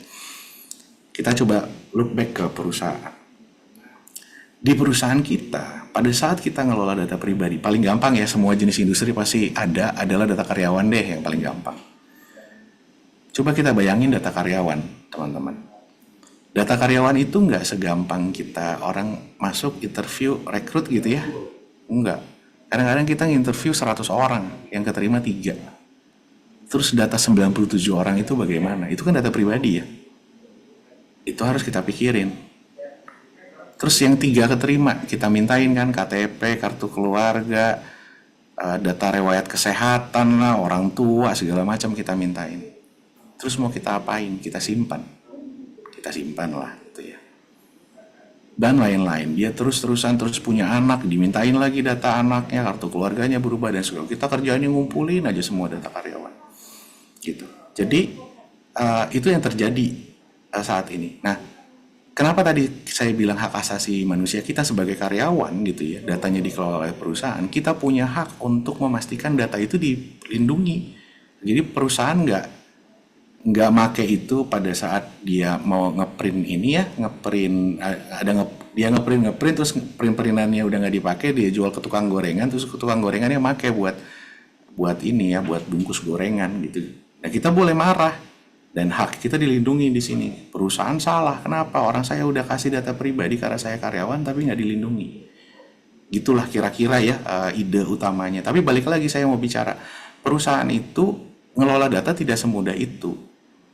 Gitu. Dia dari contoh tadi ya, orang HR aja ada bagian rekrutmennya, ntar disimpan sama apa. Tadi Mbak Asti bilang ada orang IT mainin peran, terus data karyawan misalkan dipakai orang PR untuk misalkan lakukan campaign internal gitu kan, misalkan data itu di kemana-mana. Jadi bayangin aja, sementara ada ada aturan yang bilang bahwa data ini nggak boleh bocor. Jadi undang-undang PDP itu ngatur itu, Mbak Sisilia. Tapi aku mau sedikit kasih gambaran lagi. Kenapa kita dibilang dilindungi? Karena ada ini salah satunya ya. Jadi penegasannya adalah ini. Ada sanksi yang sama sekali tidak kecil. Ada sanksi administrasi. Pelanggaran, kalau misalkan diketahui ada pelanggaran terhadap pengendali itu adalah pihak yang mengendalikan data. Tadi ya kalau perusahaan data karyawan itu pengendali. Kalau misalkan kita hire konsultan pajak untuk ngitungin SPT-nya, itu namanya prosesor. Dia memproses doang, tapi bukan dia yang mengendalikan data. Pejabat yang melaksanakan fungsi pelindungan data pribadi, transfer data pribadi dalam dan keluar wilayah hukum luar negeri gitu ya, hukum negara Republik Indonesia. Kalau misalkan dia diketemukan terdapat pelanggaran, maka dia kena sanksi. Sanksinya apa? Bisa dari peringatan tertulis sampai yang paling berat itu adalah denda administratif paling tinggi 2% dari pendapatan tahunan. Pendapatan tahunan bukan keuntungan ya teman-teman ya. Pendapatan itu revenue, belum dikurangin sama biaya. Maaf saya anak akuntansi jadi ngomongnya agak gitu. Revenue itu ya omset gitu ya. Berapa sih revenue-nya kita? Coba aja teman-teman hitung gitu ya, terus dikali 2%. Sanksi paling beratnya bisa seperti itu. Saya kasih ilustrasi, telekomunikasi Indonesia ini datanya publik ya, jadi saya bukan bocorin data. Telekomunikasi Indonesia tuh kira-kira revenue-nya mungkin lebih sekarang 100 triliun. 2% dari 100 triliun, 2 triliun. Bayangin aja kalau misalkan perusahaan sebesar itu bayar 2 triliun, nggak kecil bayarnya gitu ya. Nah, nggak cuma sanksi administrasi, tadi itu baru administrasi. Bisa juga kena sanksi pidana. Kalau secara pribadi, nih ya kita teman-teman, kalau teman-teman ngumpulin data, ngumpulin nih webinar ini misalkan ada yang bikin form gitu ya, suruh ayo kalau misalkan ngisi data ini nanti dapat hadiah apa, dikumpulin gitu misalkan semua data pribadi, suruh masukin KTP dan segala macam, terus disalahgunakan. Dendanya juga beda, sanksi pidana. Dia bisa hukuman penjara paling lama 5 tahun gitu ya, kalau misalkan ketahuan nih, bisa dibaca ya nanti ya. Dan pidananya hingga 5 miliar. Kalau mengungkapkan data pribadi yang bukan miliknya bisa penjara 4 tahun. Dan denda 4 miliar, menggunakan data pribadi yang bukan miliknya, ada sok-sokan ngaku-ngaku kita bukan dia, kita pakai KTP orang lain misalkan, bisa dipenjara 5 tahun dan denda 5 miliar, memalsukan data pribadi bisa penjara 6 tahun dan sampai denda 6 miliar. Ini kalau saya ngelihat, ini caranya negara melindungi kita. Tapi buat perusahaan, ini caranya negara menghukum perusahaan yang tidak mau atau tidak benar melindungi data pribadi. Saya sedikit lagi ya, karena kita PDP ini karena tadi saya bilang karena kompleks, saya coba menjelaskan dengan cukup ringkas biar teman-teman gak bosan. Tapi saya mau gambarin kompleksitinya. Oh ya, tadi kalau membaca sendiri ya pasal per pasal misalkan capek, kita di Veda Praxis bikin handbook. Jadi teman-teman akses website Veda Praxis itu bisa dilihat, ada handbook dan ada banyak tulisan artikel yang bicara masalah PDP. Kalau misalkan ingin belajar silahkan. Nah, di undang-undang ini sebenarnya tadi ya kita udah tahu ada subjek pemilik data pribadi kita semua gitu ya, warga negara pemilik data, ada pengendali dan prosesor, tadi saya kasih contoh. Ada yang namanya data protection officer, ini adalah petugas untuk melindungi, yang bertugas untuk melakukan pengawasan bahwa perusahaan telah melindungi. Jadi setiap perusahaan di Indonesia yang banyak mengelola data, dia harus punya yang namanya DPO. Kemarin Kominfo bilang kebutuhan DPO ini sebesar 170.000 orang di Indonesia. Hebat ya? Nggak ada yang ngajarin loh jadi DPO ini, tapi butuh 170.000 orang. Saya nggak tahu asal muasalnya dari mana. Kemudian ada lembaga PDP. Lembaga PDP ini lembaga yang ditunjuk oleh pemerintah, yang dia independen, tugasnya adalah untuk menyelesaikan perselisihan terkait ini. Jadi tadi sanksi-sanksi dan segala macam akan diinvestigasi dan akan dikelola oleh si lembaga PDP. Tadi pertanyaan Mbak Sisil adalah konteksnya gimana sih cara negara melindungi, kira-kira begini ya Mbak Sisil ya. Dengan aturan-aturan inilah menyebabkan perusahaan harus serius gitu ngelola. Nah, tapi ini karena saya lagi bicara di forum PR, saya mau bicara satu hal lagi. Di sini ya kalau dibaca di bawah ya, apa sih yang perusahaan harus lakukan? Di sini ada yang teman-teman bisa baca di kotak itu, di bagian bawah itu ada tulisannya Data Protection Impact Analysis. Apa sih artinya? Perusahaan harus bisa melakukan analisis mana data yang punya impact besar, mana data yang tidak punya impact besar jika kehilangan. Terus ada yang namanya Record of Processing Activities. Apa sih itu? Ini catatan sebenarnya. Kita harus mencatat data pribadi itu digunakan untuk apa saja, oleh siapa saja, kapan, berapa lama kita simpan, dan bagaimana menghapusnya. Itu kira-kira begitulah ya, nanti detailnya saya bicarakan. Tapi yang menarik adalah satu, Incident Response Plan. Ini yang tadi saya bilang. Dengan asumsi bahwa semua perusahaan akan kena attack ya, bisa kena cyber attack atau bisa melakukan kebocoran data. Perusahaan wajib punya rencana penanganan insiden. Dan salah satu di dalam sana disebutkan bahwa perusahaan wajib melaporkan kepada lembaga PDP paling lambat 3 kali 24 jam jika terjadi kebocoran data. Wajib lapor. Dan wajib melaporkan kepada pemilik data secepatnya jika dia mengetahui ada insiden. Buat saya, role komunikasi penting sekali di sini. Bayangkan balik lagi, kalau misalkan kita mengelola komunikasi dengan jelek. Ada satu perusahaan yang si A ngomong begini, si B ngomong begitu, entar ada menterinya ngomong begini, ini berantakan. Itu yang menurut saya mudah-mudahan banyak teman-teman PR di sini yang kita bisa diskusi lebih dalam lagi gitu ya, nanti di kesempatan-kesempatan berikutnya kita harus bisa mikirin gimana sih caranya komunikasi yang baik kalau misalkan kita lagi dealing sama serangan cyber atau misalkan kebocoran data, sehingga kita bisa ngelola pelanggan kita dan kepercayaan publik dengan baik. Mungkin saya kasih gambaran gitu dulu Mbak Sisil bahwa UU PDP ini melindungi dengan cara begitu gitu kira-kira ya, bahwa banyak sekali aturan cukup kompleks, perusahaan diwajibkan untuk bisa menerapkan berbagai aturan tersebut dan bahkan ada sanksinya. Mungkin itu Mbak Sisil. Iya. Mas Raki bukan cukup kompleks lagi tapi sangat kompleks. Dari tadi saya juga berpikir keras gitu ya Mas Raki, tapi menjelaskan dengan sangat jelas dan terlihat kekompleksannya sih Mas Raki. Oke, tapi sebenarnya Mas Raki kan ya tadi udah diatur juga, udah banyak sanksinya juga. Nah, 17 Oktober tenggat waktunya. Berarti banyak perusahaan sekarang udah tahu dong ya harusnya UU PDP ini? Ini pertanyaan menarik sekali. Wah, berarti belum pada tahu dong nih. Ini ya satu ya. Tadi kan aku bicara komunikasi itu penting pada saat ngelola insiden. Aku lupa bilang satu hal. Ini nih si PDP ini tuh all across the company. Jadi nggak cuma bicara satu bagian aja, orang PR aja misalkan atau orang SDM aja. Enggak. Semua orang tuh nyentuh data pribadi. Sehingga semua orang harus paham ada aturan ini. Dan semua orang harus comply. Ini kita bicara aturan ya. Belum kita bicara yang punya hak tadi tuh si pemilik data. Dia juga harus paham dong kalau dia punya hak ini. Jadi kalau misalkan ya masuk gedung, ini misalkan aja yang sampai detik ini masih kita alami, masuk gedung dimintain KTP, iya langsung dia bisa bilang nggak ada, iya. Ini hak saya gitu, harusnya begitu. Tapi kan kenyataannya sampai detik ini masih jauh ya. Aku nggak mau bilang apakah semua perusahaan sudah paham, nggak deh, kita lihat aja lah keseharian kita. Nah, sekarang kalau misalnya teman-teman dapat telepon gitu ya, orang minta informasi apa atau segala macam, teman-teman bisa bilang ini saya laporkan ya karena Anda melanggar. Anda dapat data dari saya dari mana? Saya laporkan ya karena Anda melanggar undang-undang PDP. Itu bisa kita lakukan sekarang karena udah ada undang-undangnya. Itu kira-kira. Jadi kalau ditanya apakah sudah Banyak perusahaan yang sudah tahu, sudah banyak, tapi yang belum tahu juga rasanya sudah banyak. Dan perlu teman-teman PR juga untuk bisa mengkomunikasikan ini, membantu pemerintah mungkin ya, untuk bisa meningkatkan pemahaman di dalam perusahaan gitu ya, ke seluruh karyawan itu. Kalau campaign kita nggak bener, nggak akan ada yang paham lah di dalam satu perusahaan.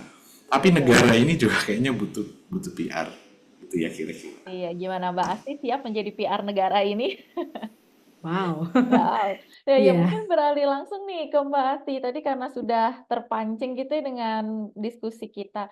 Gimana Mbak peran PR? Berarti kan kita juga perannya krusial di sini ya Mbak sebagai comms gitu, baik di dalam perusahaan maupun kita yang membantu rekan-rekan di luar sana. Nah, apalagi tadi bersinggungan juga Mbak aktivitas-aktivitas PR nih. Kita banyak kan tadi Mbak Asti juga udah sebut data-data yang kita pegang, tapi kan kita sebenarnya butuh ya Mbak untuk measurement gitu ya kan, apalagi kita butuh data gimana nih publik konsumen untuk perubahan perilaku mungkin kan kita juga butuh datanya. Nah, tapi gimana Mbak dengan regulasi UU PDP ini di penerapannya dari Timkom sendiri?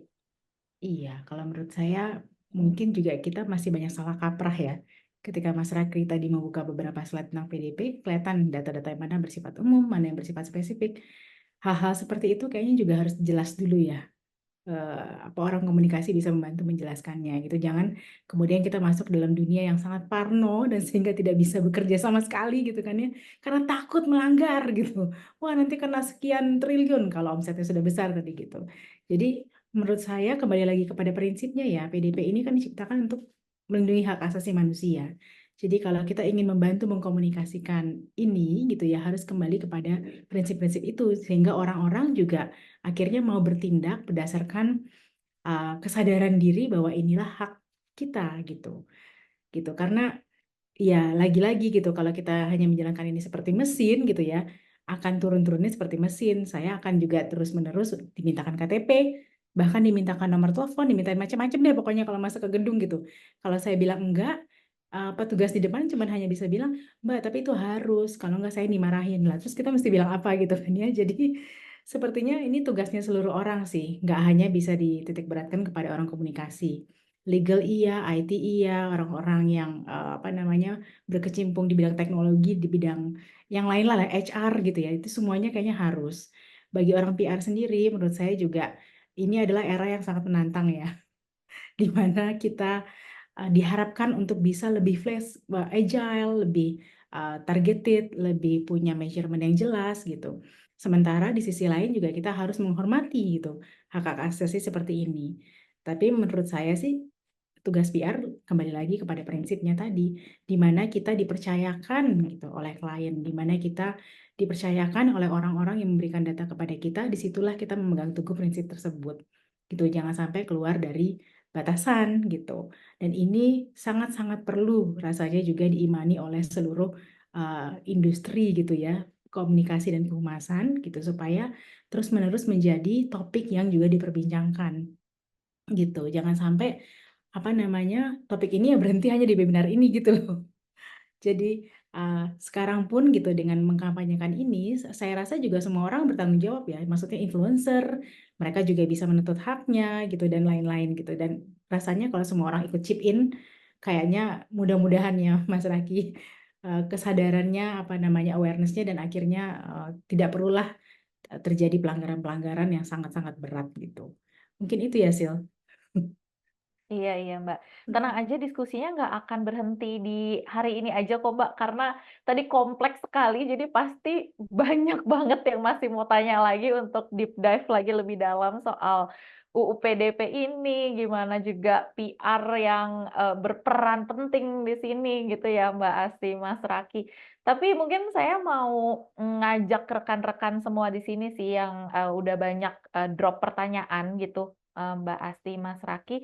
Ini pertanyaan itu sangat banyak kebetulan yang masuk, tapi karena kita keterbatasan waktu, kita ada compile beberapa pertanyaan ya. Mungkin nanti bisa dibantu jawab. Ini ada beberapa pertanyaan anonimus sih, tapi ini banyak yang bertanya. Kita sudah semaksimal mungkin nih menjaga data pribadi, betul. Namun kenyataannya justru instansi yang mencatat data tidak menjaga kerahasiaan data kita. Nah, tadi yang udah sempat disampaikan juga nih ya Mas Raki. apa gunanya jadinya menjaga data kita jika ujung-ujungnya tersebar juga gitu.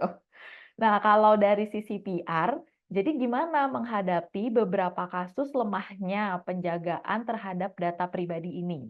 Nah, mungkin bisa dijawab cepat gitu. Pertama mungkin dari Mas Raki, lalu ditambahkan oleh Mbak Asti dari sisi PR.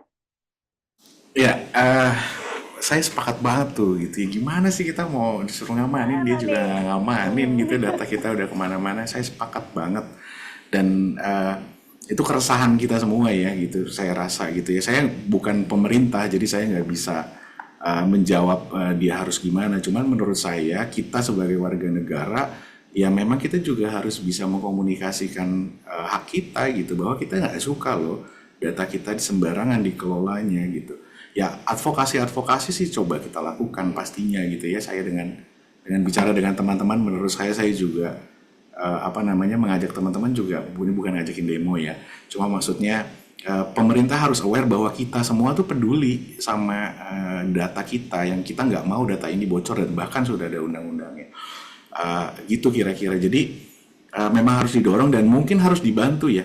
Mungkin saya juga di posisi mencoba membantu pemerintah gitu untuk bisa memperbaiki kondisi yang ada gitu. Mungkin itu singkatnya dari saya, Mbak Sisil. Kalau dari sisi PR, Mbak Asti, gimana nih? Banyak kasus lemahnya penjagaan data pribadi ini.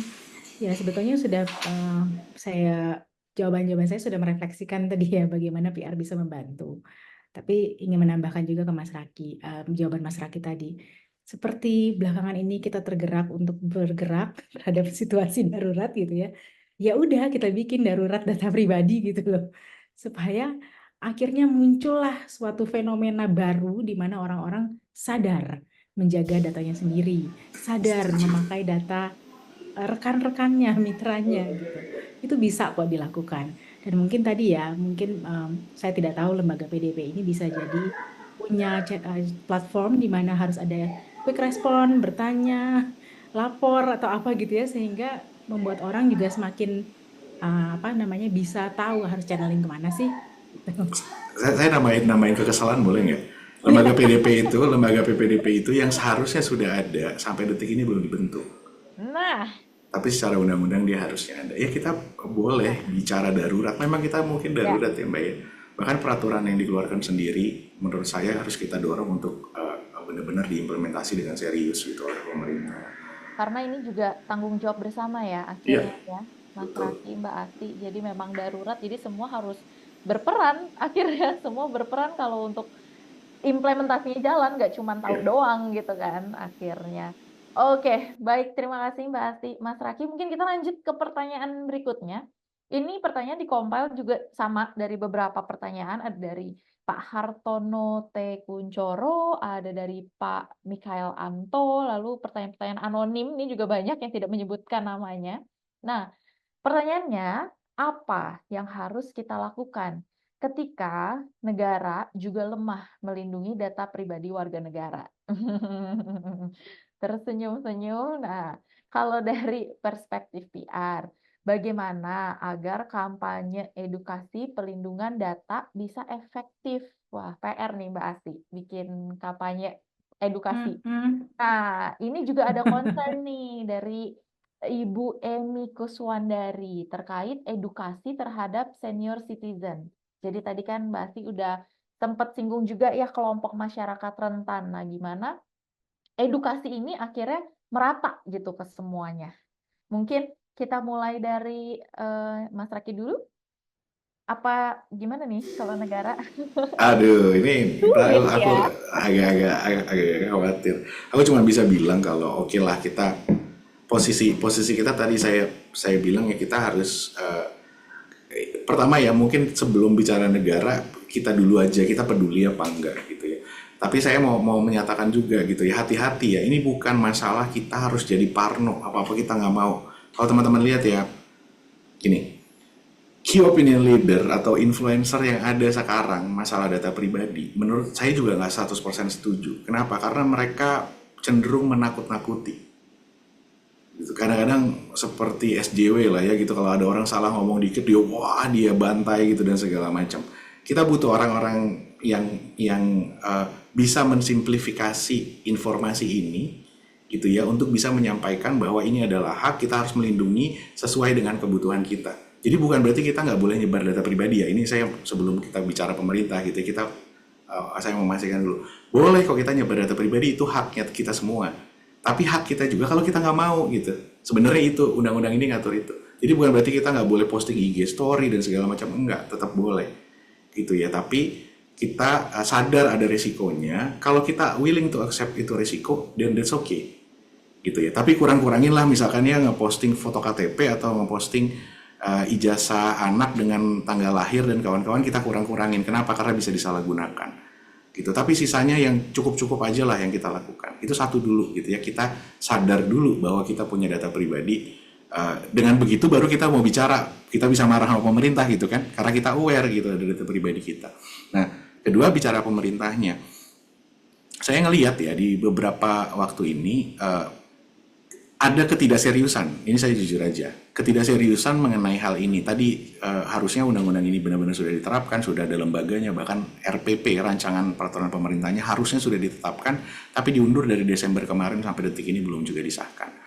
Jadi kita bicara keseriusan. I don't know what happened gitu ya, mungkin mereka sibuk ngurusin yang lain, tapi keseriusan ini memang harus kita dorong gitu. Jadi mungkin perlu kita sadarkan bahwa buat kita ini adalah masalah yang serius gitu. Nah itu benar tadi Mbak Asti bilang, mungkin kita harus mikirin campaign kedaruratan data pribadi gitu untuk bisa ngebuat semuanya sadar gitu, bahwa ini pemerintah sadar, maksud saya, untuk bisa segera menerapkan. Itu kira-kira Mbak Sisi. Kalau aku cerewet ke mana-mana sih kayaknya udah sering ya, tapi perlu ngajakin yang lain untuk juga cerewet. Betul, karena ternyata masih minim juga nih yang tahu, Mas Radit. Iya. Pokoknya kita harus sadar dan bertanggung jawab lah ya atas Iya. pribadi masing-masing kan. Dan tadi menghindari ini, aku nggak mau juga bahwa semua dipenuhi keparnoan masalah data pribadi. Bukan itu. Kita harus menciptakan bahwa data pribadi ini kita lindungi secukupnya gitu. Orang harus sadar aja gitu. Karena kalau kita tidak lakukan itu, yang akan muncul tuh orang-orang yang akan menakut-nakuti kita semua. Kalau teman-teman lihat ya nanti posting-posting dengan ada orang yang posting dengan muka-muka ditutupin sama emoji karena itu data pribadi gitu. Ya nggak usah posting gitu kan kalau kayak gitu. Kalau orang nggak mau kelihatan, ya maksudnya nggak usah se-ekstrim itu gitu kan. Kita harusnya mengelola data pribadi ini. Ya itu aja, maaf nambah dikit. Iya.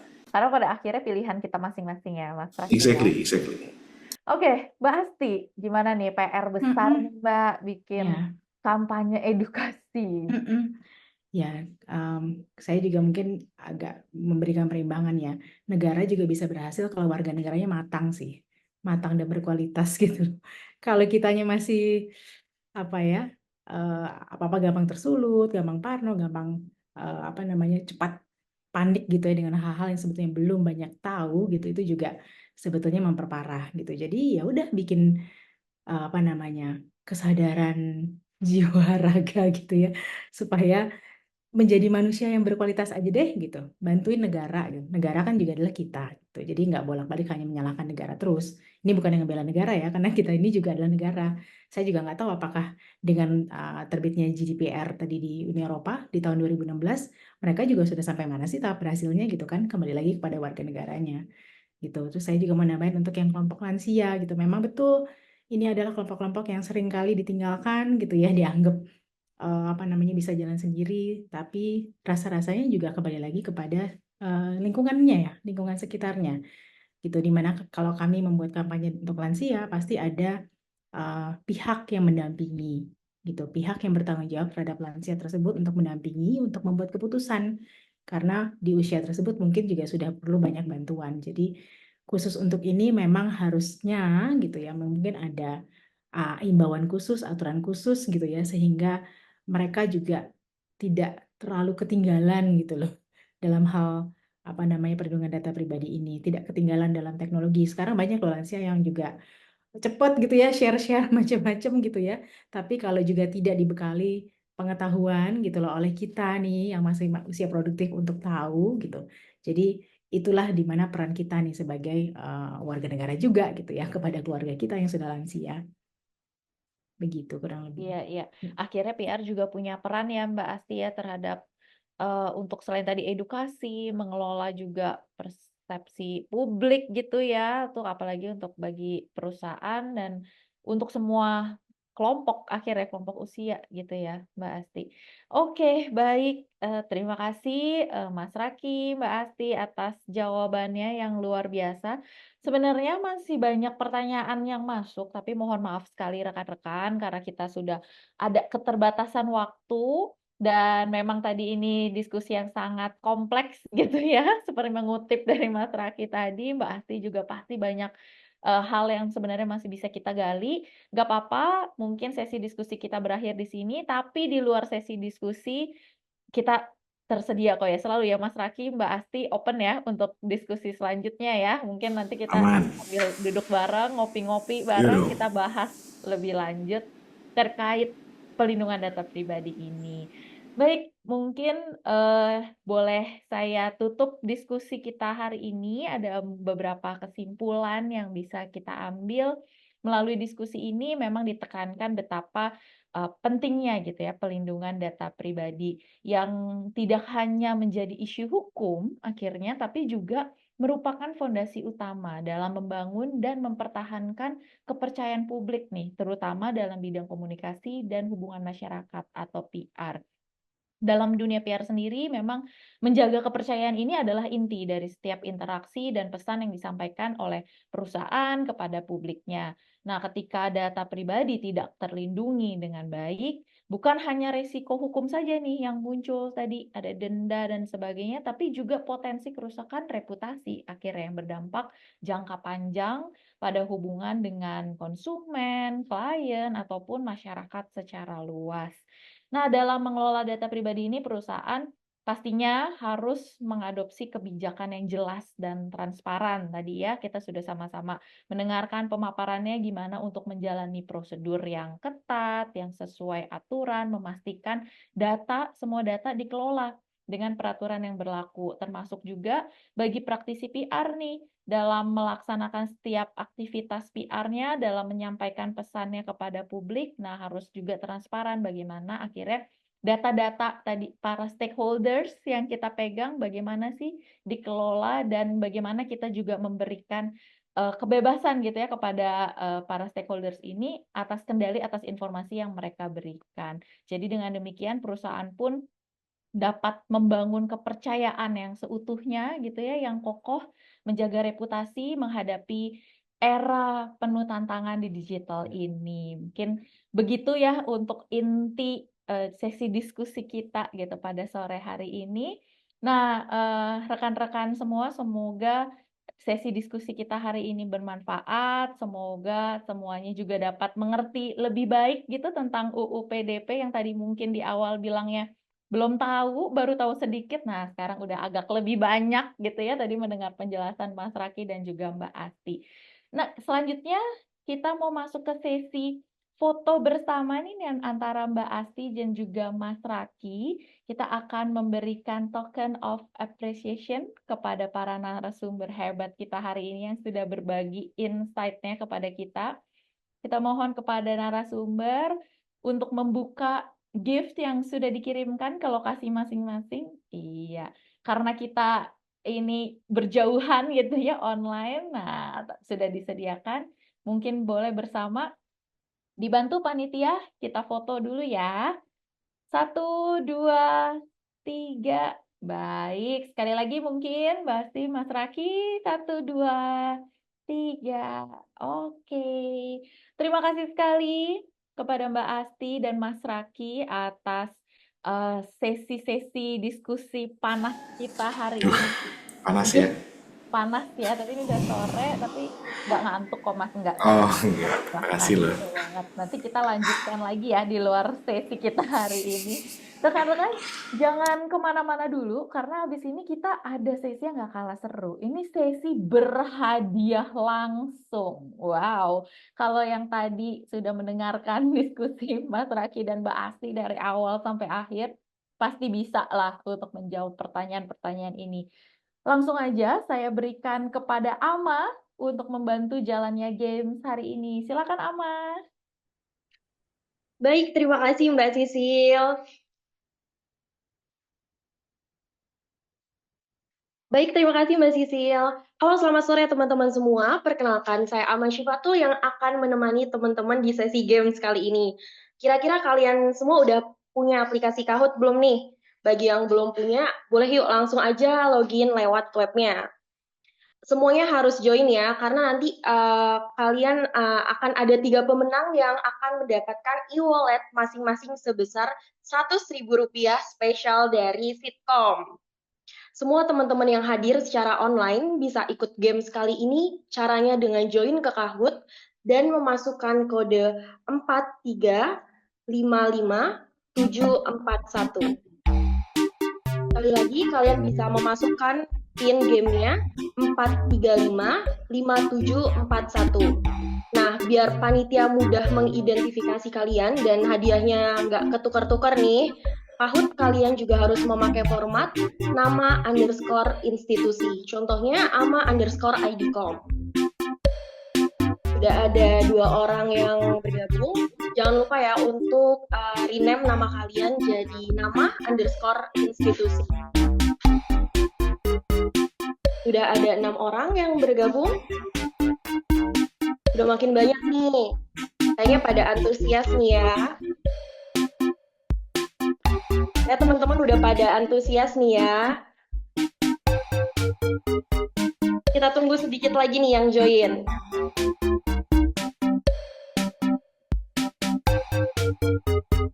Operator, apakah sudah bisa dimulai? Kita mulai ya.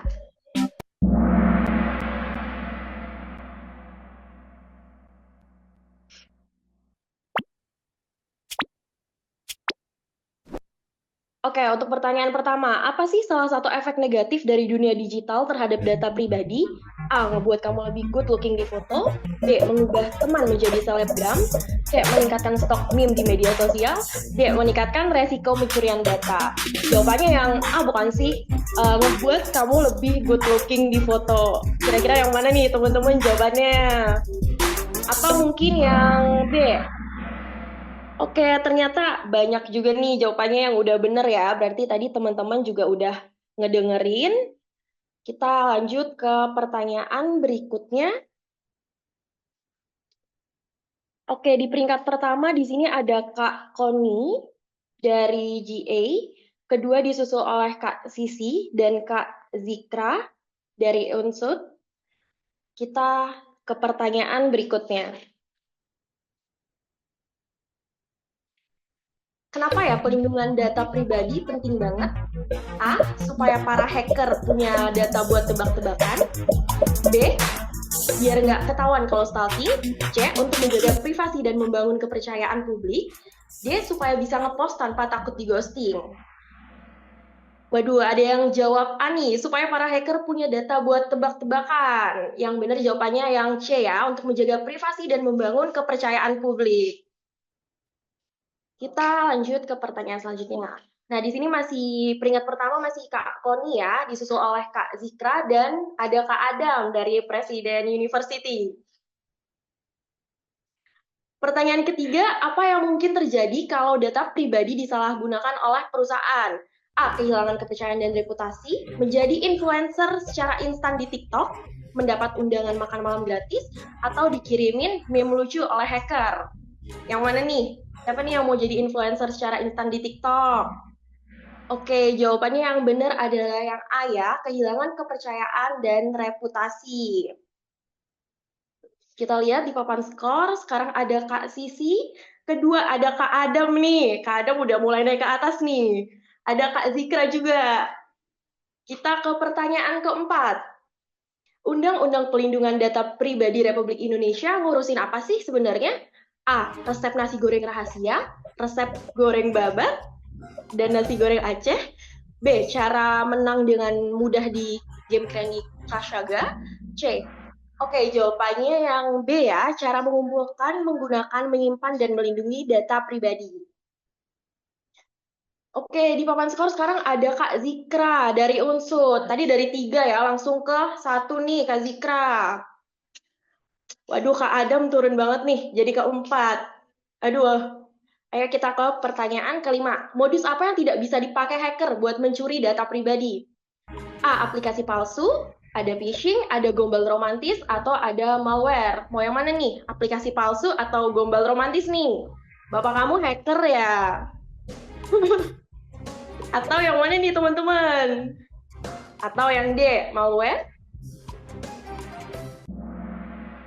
Oke, di sini jawabannya gombal romantis ya, benar teman-teman. Oke, kita lanjut aja ke pertanyaan berikutnya. Di sini ada Kak Sisi untuk peringkat pertama, ada Kak Adam nih, udah menyusul nih. Dan ada Kak Tony di peringkat ketiga, disusul Kak Tommy dan Kak Dian. Pertanyaan terakhir, apa tujuan dari webinar Sitkom kali ini? Mencari partner main Mobile Legends, mempelajari cara ngehack NASA, diskusi tentang siapa yang jadi admin akun gosip, terakhir memberikan wawasan tentang pelindungan data pribadi. Jawabannya yang C bukan sih, diskusi tentang siapa yang jadi admin akun gosip. Siapa nih teman-teman yang suka gosip? Oke, jawabannya pada benar ya, memberikan wawasan tentang pelindungan data pribadi. Terima kasih kepada para hadirin yang sudah ikut serta. Langsung aja nih kita umumin 3 pemenang kuis yang baru aja berlangsung dan berhak untuk mendapatkan e-wallet sebanyak masing-masing Rp100.000 spesial persembahan dari Sitkom. Sesuai dengan perolehan peringkat teratas atau pemenang kuis, selamat kepada Kak Koni, Kak Sisi, dan Kak Tommy. Nah, bagi teman-teman pemenang di Zoom, silakan mencantumkan nama dan nomor WhatsApp yang dapat dihubungi melalui kolom Q&A untuk kemudian dihubungi oleh admin. Bagi yang belum mendapatkan hadiah, tetap semangat dan coba lagi di Sitkom selanjutnya, karena hadiahnya pasti nggak akan kalah menarik nih. Terima kasih dan saya kembalikan kepada Mbak Sisilia. Oke, thank you banget nih Ama. Selamat ya buat rekan-rekan yang berhasil mendapatkan hadiah langsung dari Sitkom. Terima kasih juga yang sudah ikutan bermain gitu ya bersama kita. Nanti ikut sesi Sitkom selanjutnya ya kalau mau hadiah berikutnya. Sekali lagi saya ingatkan bagi rekan-rekan semua untuk tolong mengisi feedback form terlebih dahulu melalui link yang tersedia di kolom chat. Jadi tinggal diklik aja ya rekan-rekan.